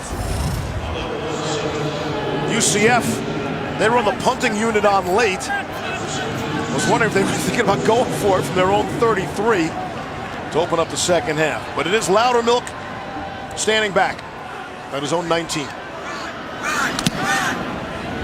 Booted away. Justin Jefferson is back deep. No fair catch. He'll take some contact and be dropped down at the 28. Take a look at tonight's Capital One rewarding performance. Joe Burrow had himself a game in that first half. Well, it didn't start well. Throws an interception, return for a touchdown. Gets laid out by a 315-pound defensive lineman. But there's one word you could use about Joe Burrow. It's tough. He's not going to back down. He stared down the barrel a couple more times. He got hit on a targeting call again, but threw 3 touchdowns in that first half and really paced this LSU offense. First down and 10. From their own 27, with Nick Brossette to his left. They'll give it to Brossette, able to squeeze through for a yard on the play. A.J. Wooten made the stop. Joe Burrow is trying to become the first quarterback to start a season for LSU to win 10 games since Zach Mettenberger did it. As LSU comes in 9-3 into action, and he'll have another season left of eligibility. Burrow will at LSU. Well, it's impressive what he's done. And you think back to the start of the year, they had questions with the quarterback. You didn't know who your go-to wide receiver was going to be. You had huge holes on the offensive line. Who's going to be the next running back after Fournette and guys? And all they've done is continue to get better each and every week. Expectations were not high coming into the season. Timeout. How about this? LSU, their first of the half. 32nd. A minute timeout. into the half. A minute and a half into the 3rd quarter. LSU forced to burn a timeout. Well, not only that, is probably the biggest question they had was they were going with a recycled offensive coordinator in Steve Ensminger, and it didn't end well with Matt Canada. Lost a couple players to transfer, to suspension. They get a couple of big wins. Again, you know, we found out later about Miami, but at the time they were number 8.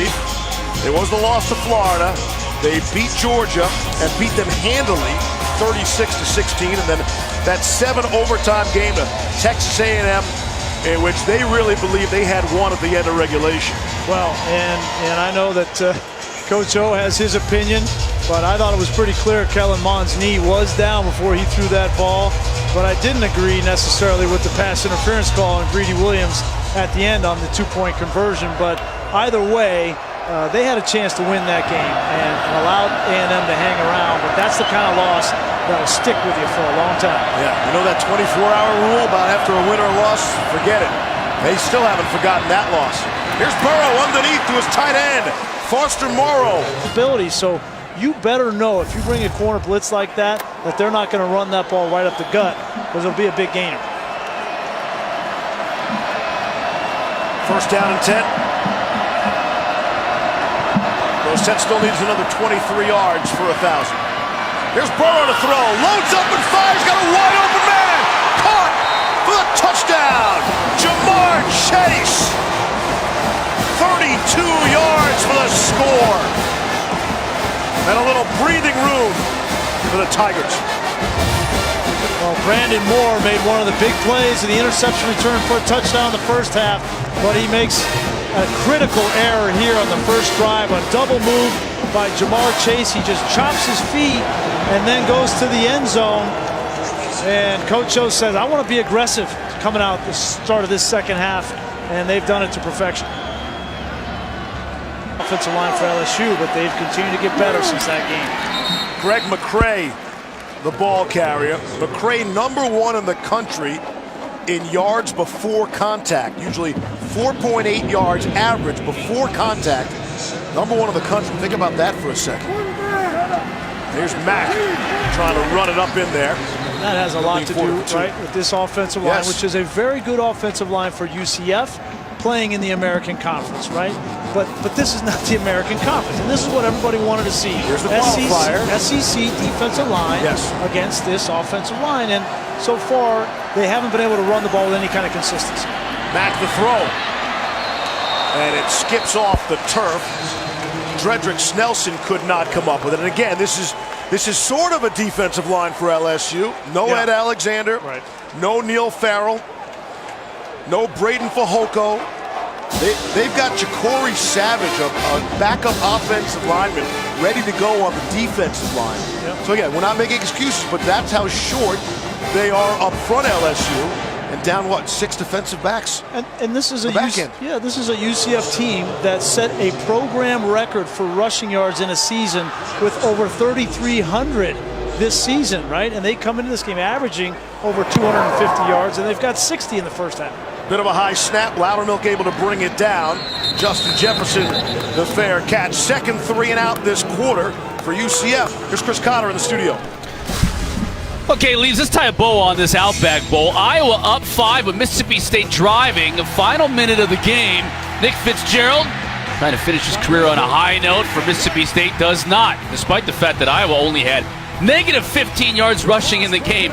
They hold on to win the Outback Bowl 27-22. Meanwhile, VRBO Citrus Bowl, Benny Snell.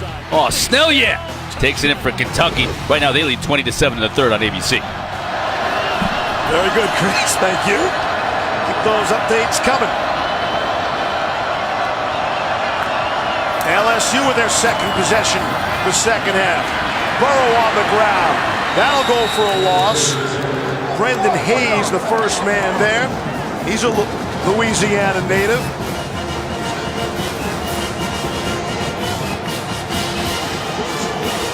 Loss of 1 on the play.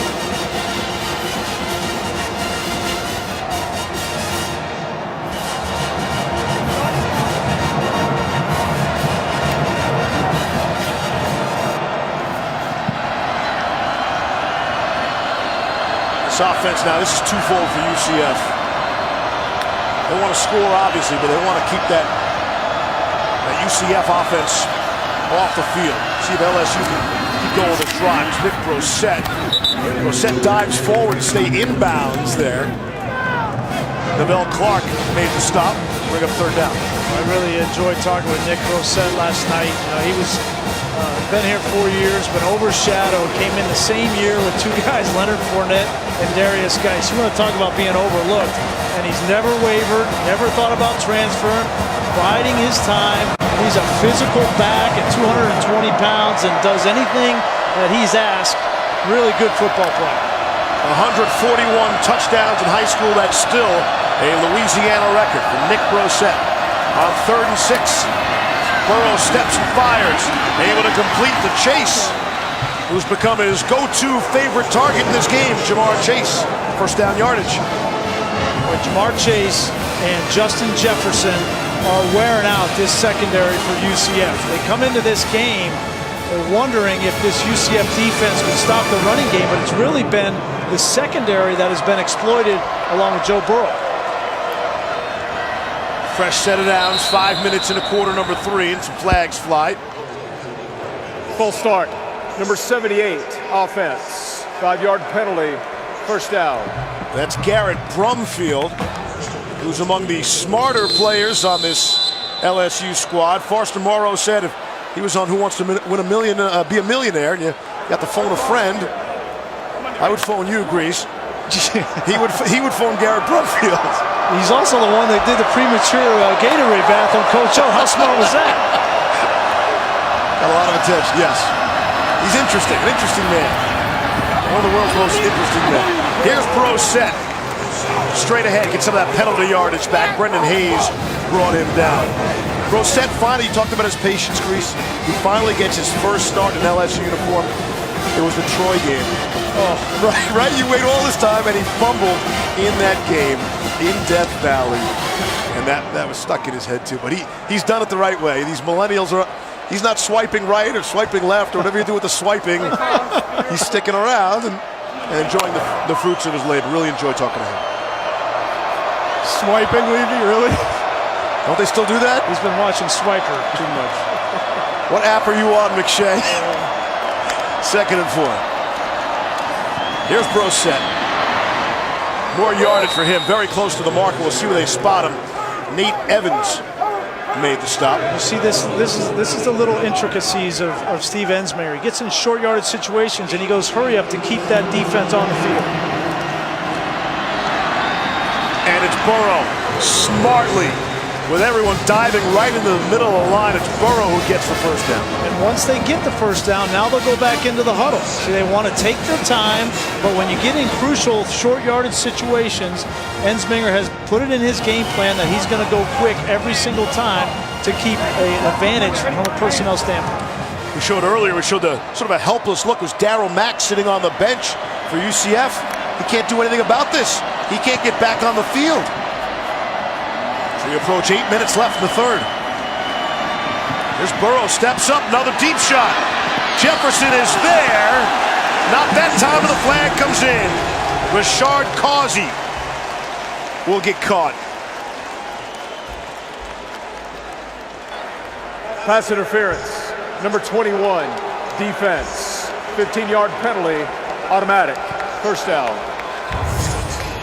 Causey was in good position there. I was on the sideline watching him. He looked back at the last second. Sometimes it's better just not to look back. It's better to read the receiver's eyes and go up and just play his eyes waist through his hands and knock the ball out. But he decided to turn around because he was in such good position, trying to make a play on the ball, and ran right into the receiver. Causey is the patient equivalent to Nick Brosette. Hardly played prior to this season. He has persevered. The senior out of Miami, working to a starting role. On the ground, it's Brosette. Leans forward for a few. Richie Grant brought him down. There is a flag. Offside, number 56, defense. 5-yard penalty, first down. Pat Jasinski a little too eager. Monday night, it's the third round. The rubber match, if you will. Number 1 Alabama, number 2 Clemson for the college football playoff national championship. Coverage kicks off at 8 p.m. Eastern. 2015, Bama won by 5, then Clemson had the thriller in 2016. Of course, they met in the playoff again, but not for the championship. Here's Brosette straight ahead. Again, it's Evans. They are wearing down this UCF defense and wearing out this clock. Tell you what, Leaves, the way that LSU... Rush to the offside on first down was on number 58 defense. The way that LSU is playing defensively, if they're able to go in now on offense and score, it's going to be very difficult for UCF to get back in this football game if they go down 17. And Nick Brosette on that last run, Grease, does crush 1,000 yards on the season. Nice milestone for him. Unbalanced line here with the offensive line. It's Brosette again. Another marker down. Inside the 10. Nate Evans to stop. Illegal formation. More than 4 players in the backfield. Offense. 5-yard penalty. First down. tried to get cute with the unbalanced line, bringing Sadiq Charles over from the left side to the right side. You can see here's a tight end, and here's Charles, but too many men in the backfield.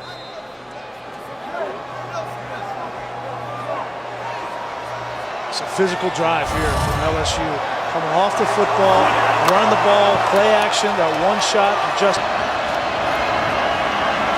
Burrow already with 4 touchdown passes on the day. Overshot Terrace Marshall. It's an important third down here, obviously, for LSU and for Joe Burrow. You don't need to get all of it in this situation. If you got 3 points in your back pocket, which would make this a 2-touchdown game. And for UCF, they're in dire need of one of those patented turnovers, 27 on the season that they've had. And really using them right now. 32 consecutive games. There's Brandon Moore, might need another house call. 93 yards, he took one back the other way in the first half. Set up the screen on 3rd and 12 to Edwards-Helaire. Offensive lineman. Couple things here. The fact that Damian Lewis jumped off means that they had a play called. They wanted to run a play, because if you didn't call a play, how do you jump off, right? So if that was just going to be, we're going to go up and see if we can get a cheap one, then nobody would have jumped off at LSU. But now it's very clear you kicked the field goal. 10th penalty on LSU so far. It has not been a disciplined game for either squad. Here's Cole Tracy from 28. On the way, and it is good. So no SEC statement there. It's merely just a field goal to put LSU up by 13 points. As soon as we are through here, particular game you have a rather great experience with, the Rose Bowl. We're going out west. And of course, it's Ohio State and Urban Meyer. That's the headline. I was amazed to know this. He has never been to the Rose Bowl before coaching in it. He said the beauty of it is even more remarkable than he ever dreamed. That's going to be a fitting way for him to go out. Certainly, you grow up in the state of Ohio, or you play in that rivalry, Michigan-Ohio State, you want to go to the Rose Bowl. And so what a fitting way for him to go out. Interesting how he will coach that. Will he be full on making every call, or will he allow, hey, Ryan Day, handle some of this, I'll take some of this? It'd be interesting, his approach to it. I mean, Ryan Day calls the offense, right, and Urban kind of makes his suggestions. But I don't think he's going to change that at all. I think you got to let Ryan Day. You think it's full on, hands down, we're doing the whole thing? Hopefully it's not as stressful as this season has been. But I know this, Washington will come to play. They'll try to make it as stressful on him as possible. Kirk Herbstreit, who probably knows Urban as well as anyone, he said he had a conversation with him that Urban has been more relaxed than he has ever seen him at any time prior to this week. So seems to have settled in nicely, setting up the upcoming Rose Bowl. Back to the studio. Here's Chris Cotter. Kentucky and Penn State Wildcats looking to put this thing away in the VRBO Citrus Bowl. Benny Snell, you later. He became Kentucky's all-time leading rusher in this game, and Kentucky's up 20 on ABC. Wow, the SEC again. I know there's 7 SEC games in the next couple of days. Yeah. Right? Penn State getting hammered. Trace McSorley's last game. There's Matt to throw down the sideline. It's Davis. Oh! And he couldn't bring it down. Gabriel Davis, who had a beauty of a grab at the end of the half, could not haul that one in. Understand how bad things have gotten for LSU in the defensive backfield. So many injuries. Greedy Williams not here. They had to move Jontre Kirkland over to the defensive side. He was a wide receiver, and they had to move him to cornerback just because they don't have enough guys. I talked to an assistant right before the second half. He said they're down to 5 defensive backs in total, 3 safeties, 2 corners. And he asked me if I still could backpedal. I told him I never could. 5 defensive backs. Grease, even I know they won't be able to play the dime. Well, Jontre Kirkland was beaten so bad on that play, Todd. He tried to swipe at Davis's legs just to trip him before catching the ball. He couldn't even get close enough to him to trip him. Why isn't UCF going to go right back to that situation? You got one-on-one coverage again at the bottom of the screen with Kirkland on Davis. That could have been a 75-yard touchdown. Would have been exactly what UCF needed. Tough break for Gabriel Davis. Here's Mack. And he slips down. And slips right into Glenn Logan. And Mack's helmet comes off.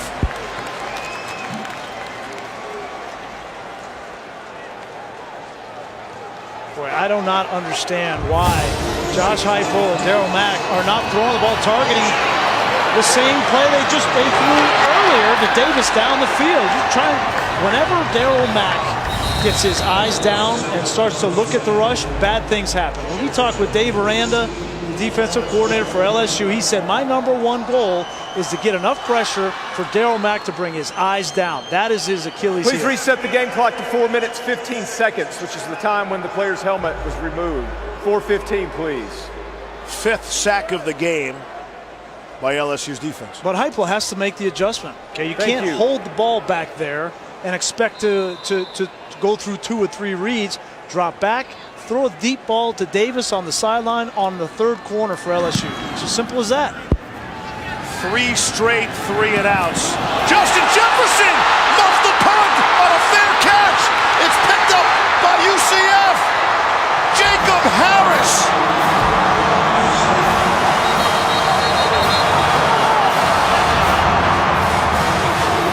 It looked like Justin Jefferson. Did he signal for a fair catch? Muffs the punt. Can't advance that, right? So it wouldn't be a touchdown. But these officials down here, look at Jefferson. It's definitely a fair catch. And fair catch. Definitely a muff punt. Oh, he slips. That's what happened. Yeah, that ruling on field is that the kick was muffed by the receiving team and recovered by the kicking team. By rule, a kick cannot be advanced. It is 1st down and 10 for UCF from the spot of the recovery. It looked like the field. He slipped with his left foot, and that's what caused him to watch his left foot. Right foot, and it goes down. Got to make sure that wasn't a catch and then down, but that's clearly a muff punt and a huge break for UCF. And Grease, full marks to Matt Loudermilk. It's a great punt that sends Jefferson going backwards. It's a 52-yard punt. That leads to the slippage. And that leads, in essence, to the turnover. Wow. Just what UCF needed. If you're Jordan Jefferson, you got to think twice. If you're backpedaling, going backwards, of fielding those kinds of catches. I know you want to keep it from bouncing inside the 5, but it becomes a very dangerous proposition. Now all sorts of confusion. LSU has called timeout to challenge the ruling on the field that the kick was muffed by the receiving team. They're thinking he was down after catching the punt, after calling the fair catch.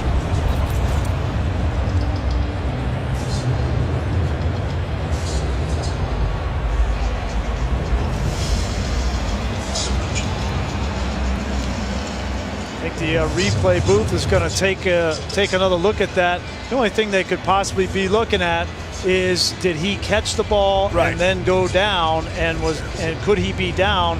I don't think he ever had control of this ball. You got to, it's just like a catch. You got to control it to the ground. Yep.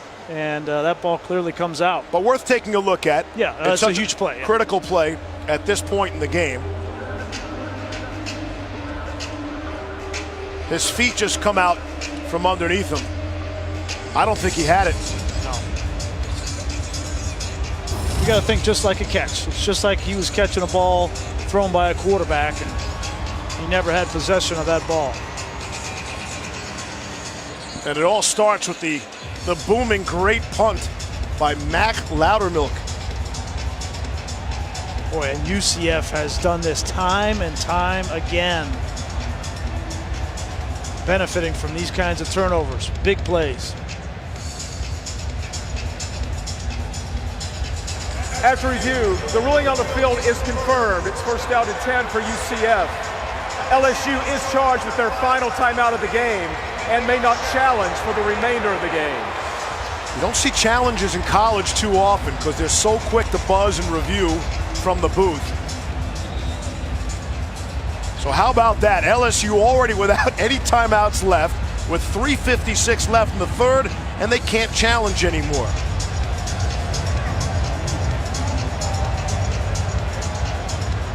Well, that's gift-wrapped. Yeah. Gift-wrapped opportunity Yep.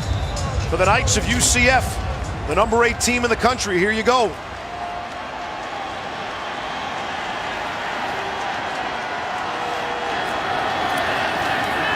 Mack to throw, across the middle, through the hands of Kulubiali, the tight end. Well, he had Kulubiali, and if he's able to complete this, it's going to be a touchdown. Here he comes from this side. He's going to get the ball right behind Devin White.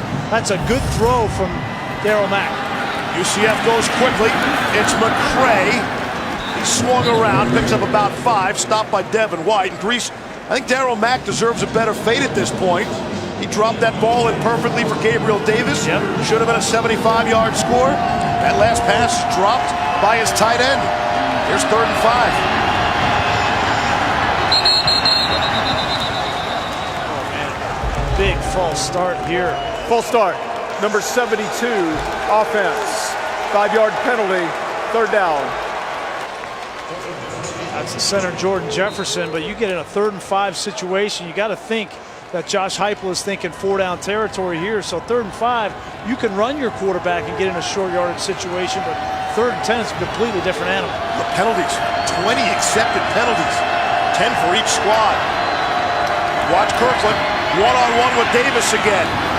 Mack the throw, back of the end zone, and Davis can't haul that one in.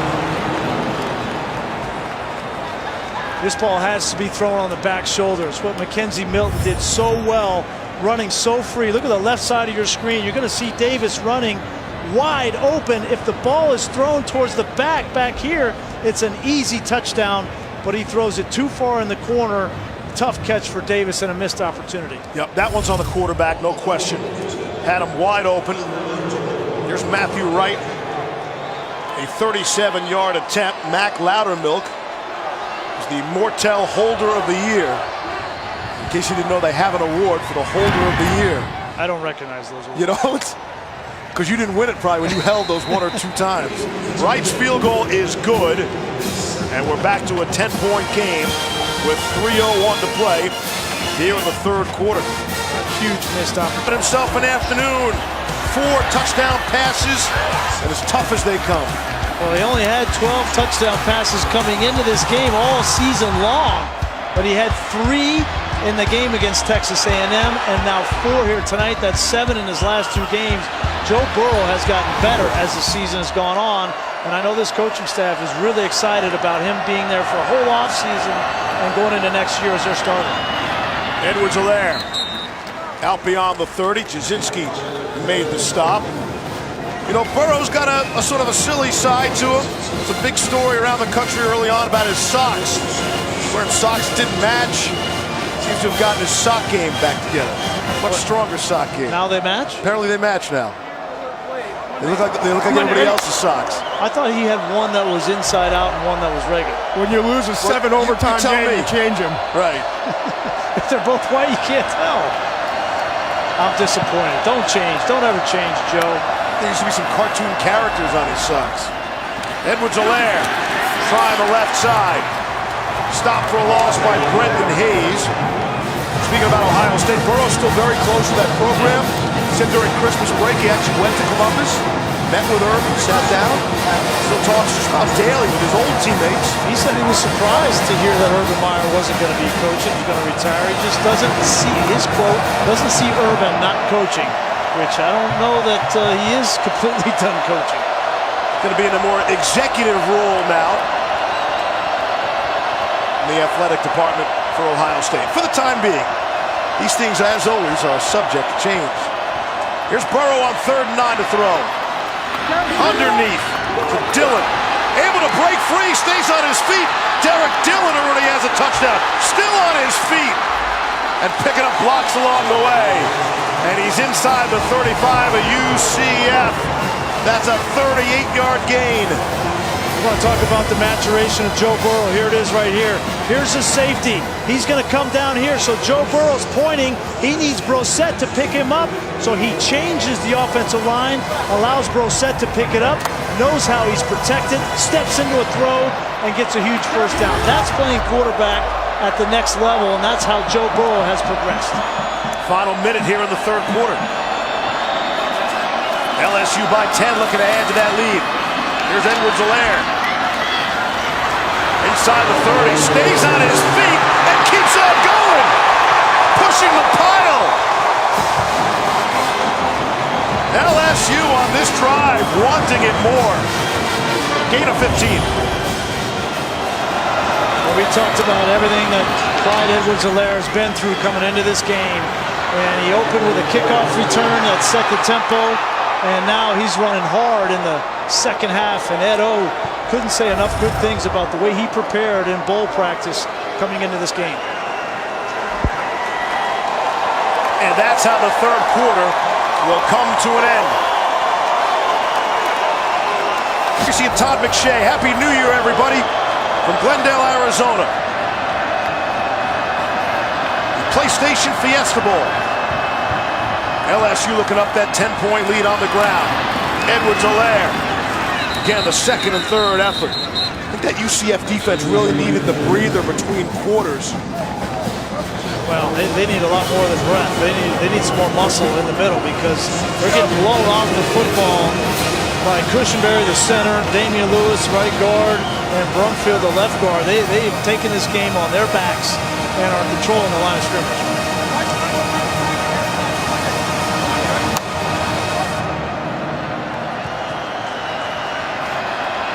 Good look at the grass stains on the back of Burrow's jersey. He's earned every point today.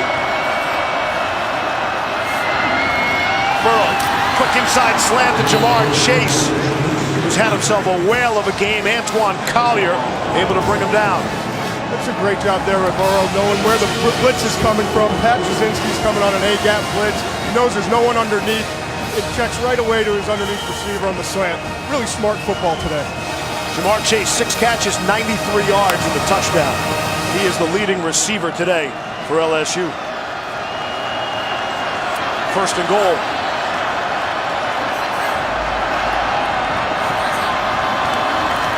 Fumbles the snap twice. And Burrow able to recover it. He bobbled it the first time, then fumbled it, and able to recover. Nail-biting time. I think Joe Burrow got a little bit tied up with the blitz off the edge. He was worried about the two defenders coming off the weak side and just didn't secure the football, but at least got himself on to prevent the turnover. Catch a break there.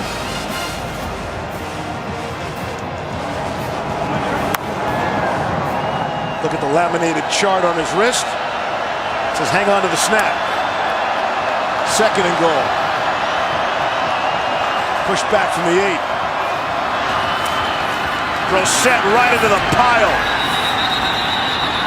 There's a whole lot of dark blue, light black, or whatever color the UCF is.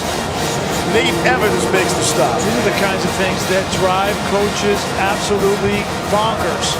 You're going down the field on offense. You get in a situation, short yardage, inside the 2-yard line, and we fumble the snap, and now we're 3rd and 10 from the 10 in a 10-point game. If we kick a field goal, it's still just a 2-score game. That was a huge play. Third and goal.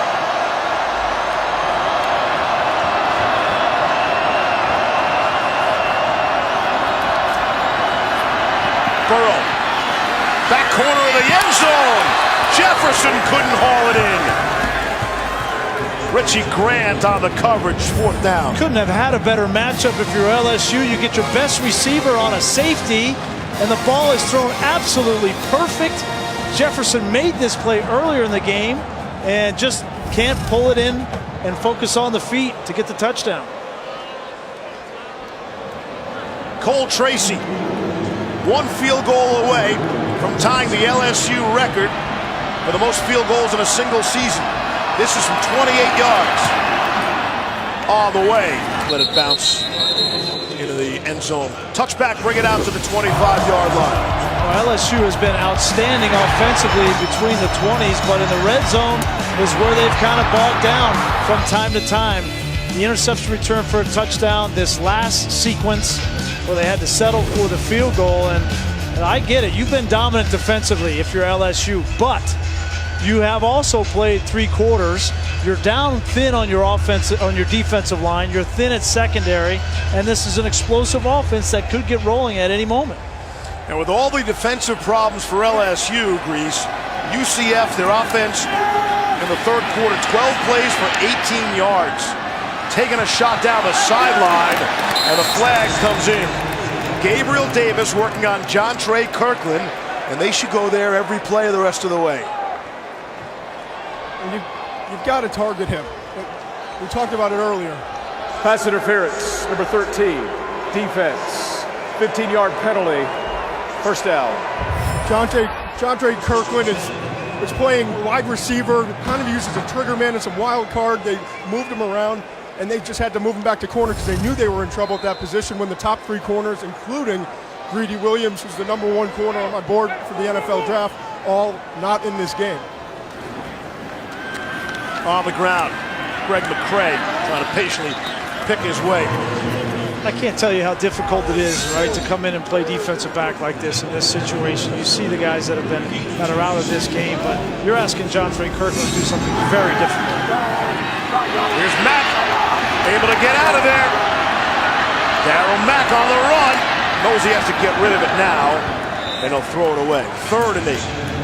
And really the best defense against having these corners out here on islands is getting this pass rush. And so Rashard Lawrence, Andre Anthony, that's Divinity getting in there. They have to get pressure on Darryl Mack. That's their best answer. Not thinking that Jontre Kirkland was all of a sudden going to become a great corner. He doesn't have any experience playing. This is not an indictment on Kirkland. They have been pressed into an unfortunate situation. You knew about Williams, you knew about Fulton, you knew about Joseph. You didn't know you were going to lose Terrence Alexander. You didn't know you were going to lose Grant Delpit.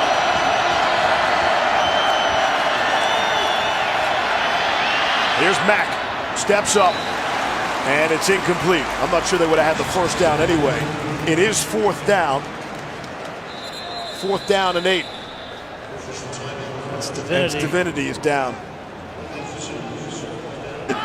Is back for it at the 14-yard line. So we talked about the players that are down for LSU. No Greedy Williams coming into the game. We knew that. His best buddy growing up, Devin White. How could 2 players so similar in nature, 2 outstanding football players, be on the total opposite end of the argument to play in this bowl game as opposed to prepare for the NFL draft?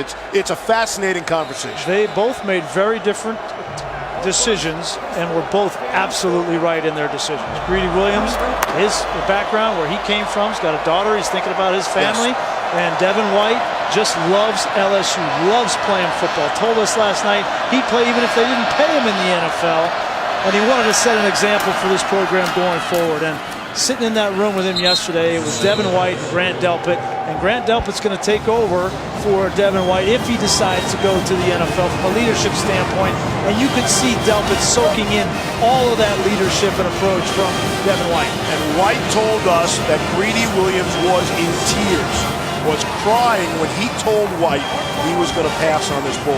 Todd tells you how much respect he has for Devin White and how hard it was to go tell one of his best friends that he wasn't going to play with him in the bowl game. Devin White, I asked him, did you put in your paperwork to the NFL Advisory Committee for the draft? He said, no, I haven't even put it in, which is very unusual. It tells you he legitimately is just completely focused on this game. Morrow, the tight end, out beyond the 20. Bring up a 3rd down and short. And you know what's going to happen with Devin White? His legacy is going to be even greater as an LSU Tiger because he made this decision to come back and play in this game and set the example for the future. See, both of those guys are in the top 5 of Todd McShay's big board. Yes, getting bigger every day. What mark are we up to, McShay? 1. Slow down. All the way up to 1. And it's 3rd and 2 here.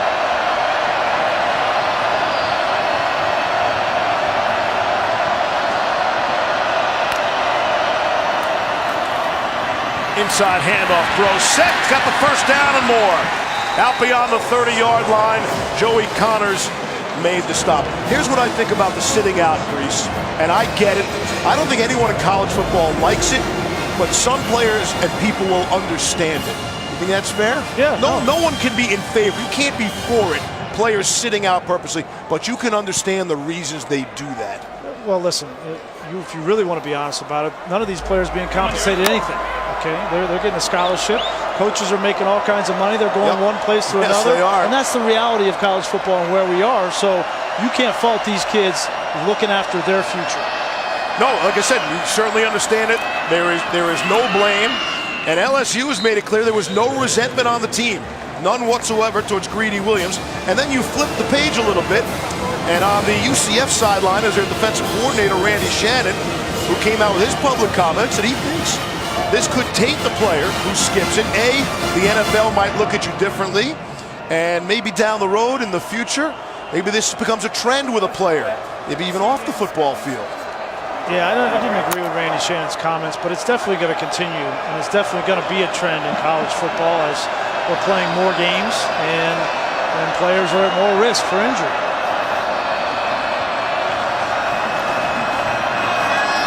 Here's Brissett, right up the middle. Another first down, approaching midfield. Garrett Broomfield is dominating at the line of scrimmage, the senior left guard. It's very clear what the offensive strategy is here from Steve Ensminger as this fourth quarter comes down. And Broomfield has been vocal on the sideline, the leader of this offensive line. He says, run it behind us. We don't need anything else. I know that our quarterback, Joe Burrow, has thrown 4 touchdowns, but to win this game, to eat up clock, and to keep making first downs on the ground is the way to win. They've had the same starting offensive line for the final 5 games of the season. On the ground on first down at 10. Brissett bounces out of there, and not this time. He'll be stopped for a loss by Antoine Collier. LSU started 7 different offensive lines in the first 8 games. Keep in mind, they won the first 5 games of the season. They started red hot, Todd. And they've been so impressive today. We said that the biggest difference between LSU and Central Florida is going to be in the trenches. The offensive line has protected Burrow all day long. Now when they need to run out the clock, pound away, they've done a tremendous job, especially in the second half. And I've just been so impressed defensively, and their defensive front really controlled the game as well. This is 4-minute offense with 8 minutes left. Correct. Second and 13. Brissett again. But everyone asks about the difference between an SEC or a Power 5 school and a School of 5. Yes. And I think the biggest difference is it's so hard to find the big men that can actually play at a high level. And so to have the depth is the difference to me. Week in and week out, if UCF is playing the schedule that LSU is playing, I just can't buy it. LSU played one of the toughest schedules in all of college football. I mean, I don't think there's any question about that. And you're absolutely right, Todd. For everybody that wonders, Power 5 versus the non-Power 5, look at the line of scrimmage right now, and you'll have your answer.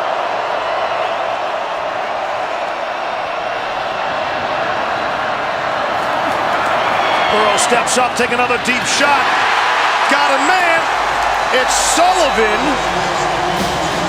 All the way down to the 10-yard line of UCF. Rashard Carsey to stop.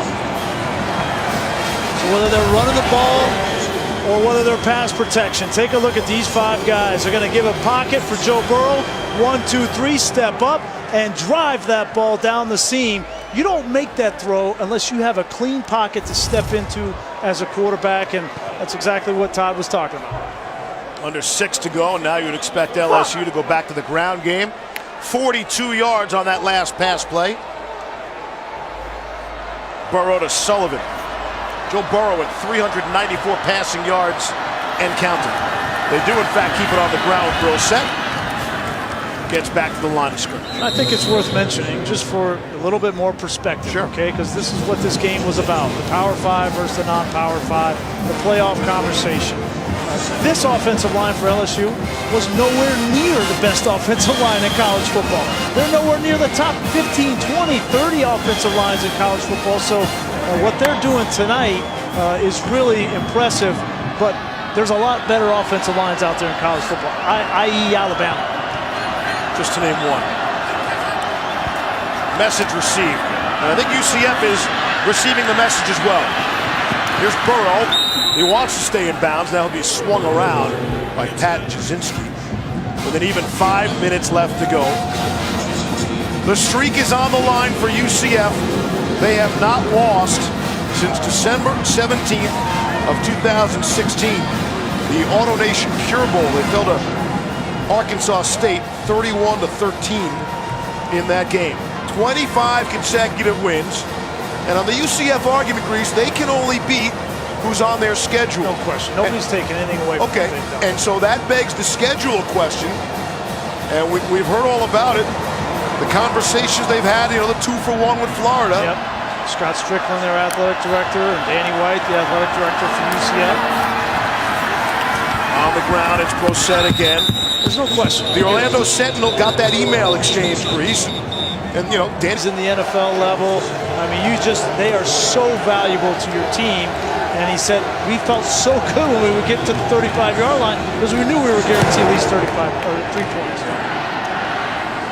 40-24 LSU. Tracy's big kick, you go back to September 15th against Auburn. Boots it through with no time remaining. Then at 5 field goals, 3 extra points, they'll blow out Georgia 36-16. Get this, the kick against Auburn, Grease, that was the first time in LSU history they had a walk-off field goal in regulation time. Wow. Been playing 125 years, you know? Any kind of all-time LSU record is a record. Good on you, Cole Tracy. 40-24 LSU with 4:12 left. The game, offense, 5-yard penalty, first down. Obviously desperation time here for UCF, but it's still a 2-score game. You have 2 touchdowns and 2 two-point conversions, but you got to start here on this, treat this like a 2-minute drill and go down the field. They're going to have to throw the football, and I like those inside slants with Darryl Mack. LSU held the ball for over 7 minutes on that last drive. There's one of those slants. Trey Nixon could not hang on to it. There have been a lot of drops for UCF today. We've had some big ones. Gabe Davis had a huge drop, which would have been a 70-plus touchdown, and another drop there from Trey Nixon. Darryl Mack hasn't played his best game, but he hasn't had all the help either. And Mack's going to be taken down. I saw a face mask from here. Jacob Phillips, the first minute, and another flag comes in. It was clearly a face mask against LSU. And we'll check that second marker, too. The 22 accepted penalties already in the game before this. There are 2 fouls on the play, both by the defense. Personal foul, face mask. After the play was over, personal foul, unnecessary roughness, number 6. Both 15-yard penalties will be enforced. First down. The number on the face mask was number 43. You get a great blitz, a great stunt, and Jacob Phillips comes around, and they get the sack. The face mask is one thing. Sometimes that's unavoidable, but personal foul after the fact, and you're just giving UCF a short field here. I think there's one thing we know about UCF. They're not going to give up. They're not going to throw the towel in. They're going to continue to fight. They have just 2 first downs, Grease, in this half. Both have come on penalties.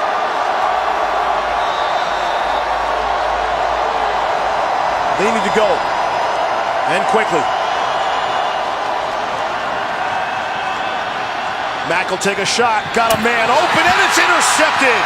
John Battle came over to pick it off in front of Gabriel Davis. And Davis was open there for a moment.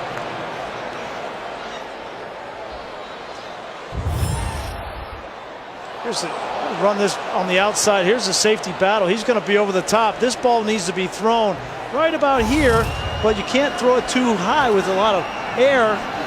That gave Battle an opportunity to come break it up.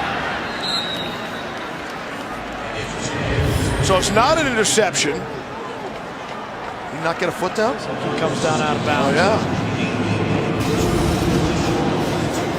So it just goes as a noisy, incomplete pass. 3rd and 2. On the ground to Otis Anderson, trying to pull away from some people. And Devin White just won't have it. White yanks him down by his jersey. Yet another first down. And now you've got to run 5 or 6 plays. You've winded the defensive line. And so now the pass rush is not quite as severe. Gives you an opportunity to throw the ball down the field. Mack loads up and fires back of the end zone. Gabriel Davis was in the neighborhood. So too was John Battle. Wow. He had time to throw the football, but he was wildly inaccurate. He had Davis streaking on the deep post, but missed him by about 10 yards. He's had Davis all game. He's had Davis all game. Mack has missed on his last 7 pass attempts. Mackenzie Milton, these are kinds of situations where he was so good. Calm under pressure, accurate with his passes down the field. You can't help but wonder if you're a UCF fan what this game would have looked like if Mackenzie Milton had been playing. Well, that's it, and so we're not going to get any final answers. Number 88, offense. 5-yard penalty, 2nd down. Right, there's always going to be that asterisk or caveat, the definite answer, does UCF belong? Well, if they would have had their superstar quarterback, this is a different game, to which LSU will counter. If we would have had our 8 starters on defense, it would also have been a different game. We started out no excuses, right? No excuses, and on either side.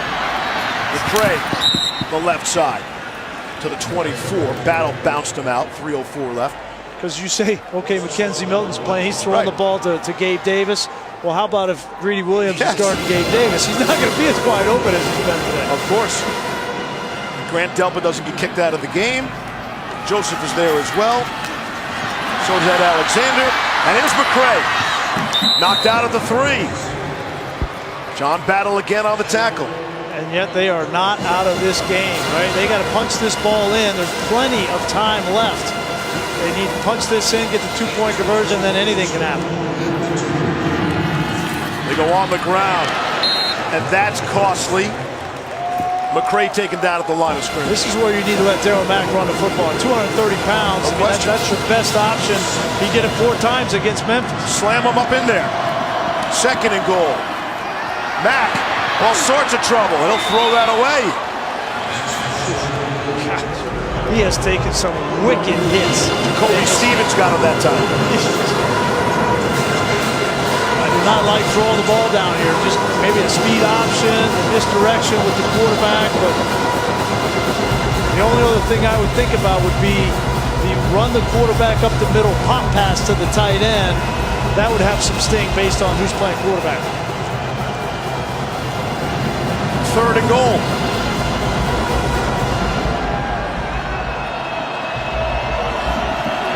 Taj McGowan in the backfield.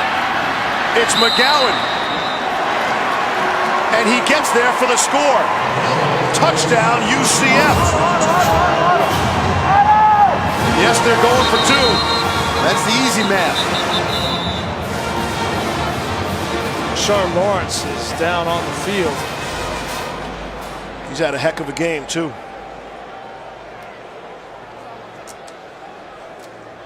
We'll step out. 2-point conversion away, being a 1-score game. 2:24 left. The throw for it. Over the defender, it's Otis Anderson for the 2-point conversion. And here we go. 2:24 left. 8-point game. UCF has 1 timeout remaining. This is a tough throw for Darryl Mack, and he did it with excellence. And a great catch from Anderson. He's going to get pressure right into space immediately from Stevens. And then to negotiate the defender between you and a back running away from you, not an easy throw and catch, Todd. I love the play call by Josh Heupel. You had 3 options there. First was an inside handoff, which he read and wasn't going to work. Then you get out and you have the run pass option. And he just baited the defender and waited. And then at the perfect time, he got rid of that football. They wasted a lot of time on those first 3 downs before the touchdown. I had no problem with that, though, because there's plenty of times, 2.5 minutes left. If you get the onside kick, it's a short field by definition, and you don't want to leave any time left if you are able to score for LSU. So I don't think time is of an issue right now for UCF. So if UCF comes back and wins this game right now, Grease, we put them right into the SEC next year or not? You willing to go there? No? Big Ten? Listen, if I was the ACC or the Big 12, I'd be seriously looking into Take them right now. Yes. Even if they don't come back and win, they've shown you enough. Here's the onside kick. On the way, takes a bounce. It's loose. And I think it's recovered by LSU. Foster Morrow. That football was right there for a handful of knights to jump on. Wow. That's the best onside kick I have seen in a long time. Great job with this kick, and you see the front line for LSU comes up, and Jefferson just gets short hopped. Very difficult, and you're right, that ball was on the ground for a beat, 2 beats. Looked like Richie Grant was right there, 27. McGowan was there. And how about Foster Moreau? Foster Moreau gets it. Moreau was able to spot it and then just dove at it in great effort. Hey, it's a great onside kick by Wright. And Justin Jefferson's had a tough game. That almost got a lot tougher for Justin Jefferson.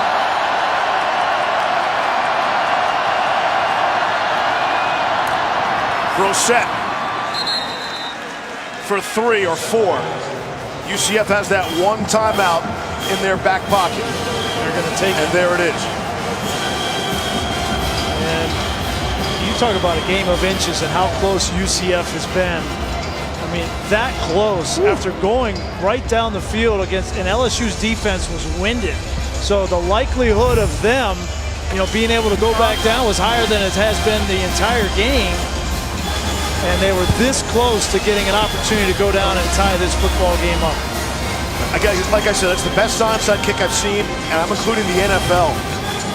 You just don't see them anymore. And certainly don't see them successful. And that was right there for the taking by the Knights. 2nd down and 6 upcoming. UCF is just outside of the zone here where they can stop this clock. A 1st down and seals this game. So you can force them into a field goal situation and get a block there. 2nd and 6. Brosette for a couple. Clock will wind. 2:13 left. Joey Connors makes the stop. Brosette 27 carries. 115 yards on the ground. 116 now, beg your pardon. Joe Burrow's going to take sweet time. You don't want to come out of this huddle until about 10 seconds on the clock, and you want to snap it under 3 seconds on the play clock. Remember how this game started? Joey Connors rocking Joe Burrow's world. And Burrow responded in a big, big way. 3rd and 2. Game on the line. Brosette straight ahead. Won't get there. It will be 4th down. Pat Jasinski made sure he couldn't get to the line to gain. Talk about Pat Jasinski, who's played a lot of football, a senior, Mike linebacker. Now a decision to make for Ed Orgeron. Take the field goal, try the field goal here? No. All right, so hang on, everybody relax. Was that McShay from the field? I didn't even know my mic was open. I was talking to myself. That was a groan. All right, so if you don't get it though. So it looked like Ed Orgeron wanted them to go up and try to get him to jump off sides. Well, they're not going to be able to do it. He's going to take the penalty and punt this football down. 47 seconds left. Play of game. Offense. 5-yard penalty. You see Ed Orgeron talking to Joe Burrow. He said, listen, I wanted you to get up to the line of scrimmage and go through a whole snap count, try to get him to jump off sides. And if we don't, we'll take the penalty. UCF has chosen to decline the 10-second runoff. Therefore, the clock will start on the snap. So one more opportunity for that young man. Yes. 3rd career start. They're going to add a 2nd back on the clock.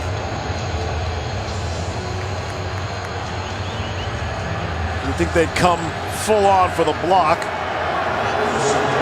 Josh Groudon is back to punt.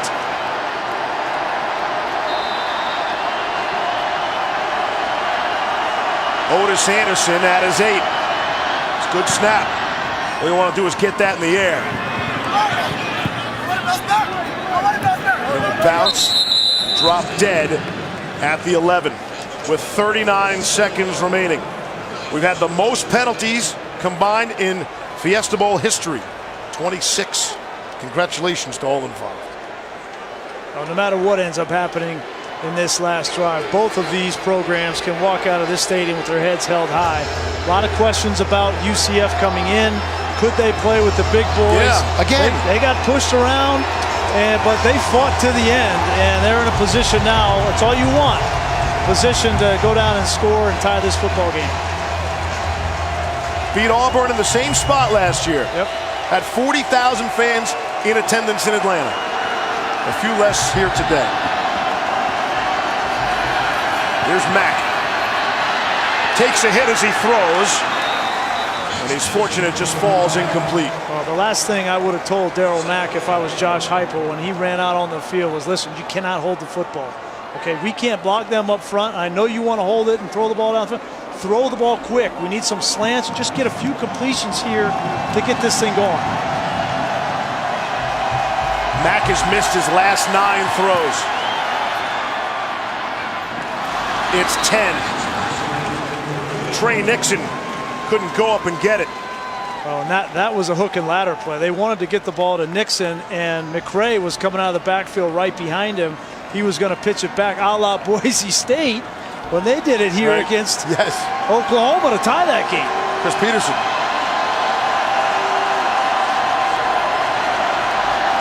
Third and 10. Good protection this time. He's got the time. Throws down the middle of the field, bounces up in the air, and it is intercepted. Picked off by Jacoby Stevens, who will just go down with 20 seconds left. That should seal the deal for LSU.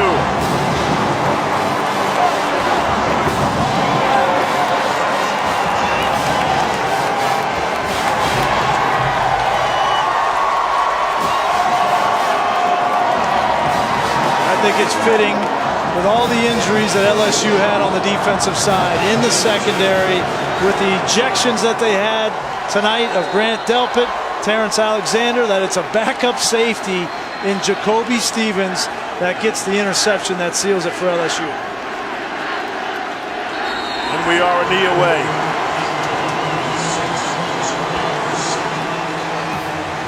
Great effort by both teams.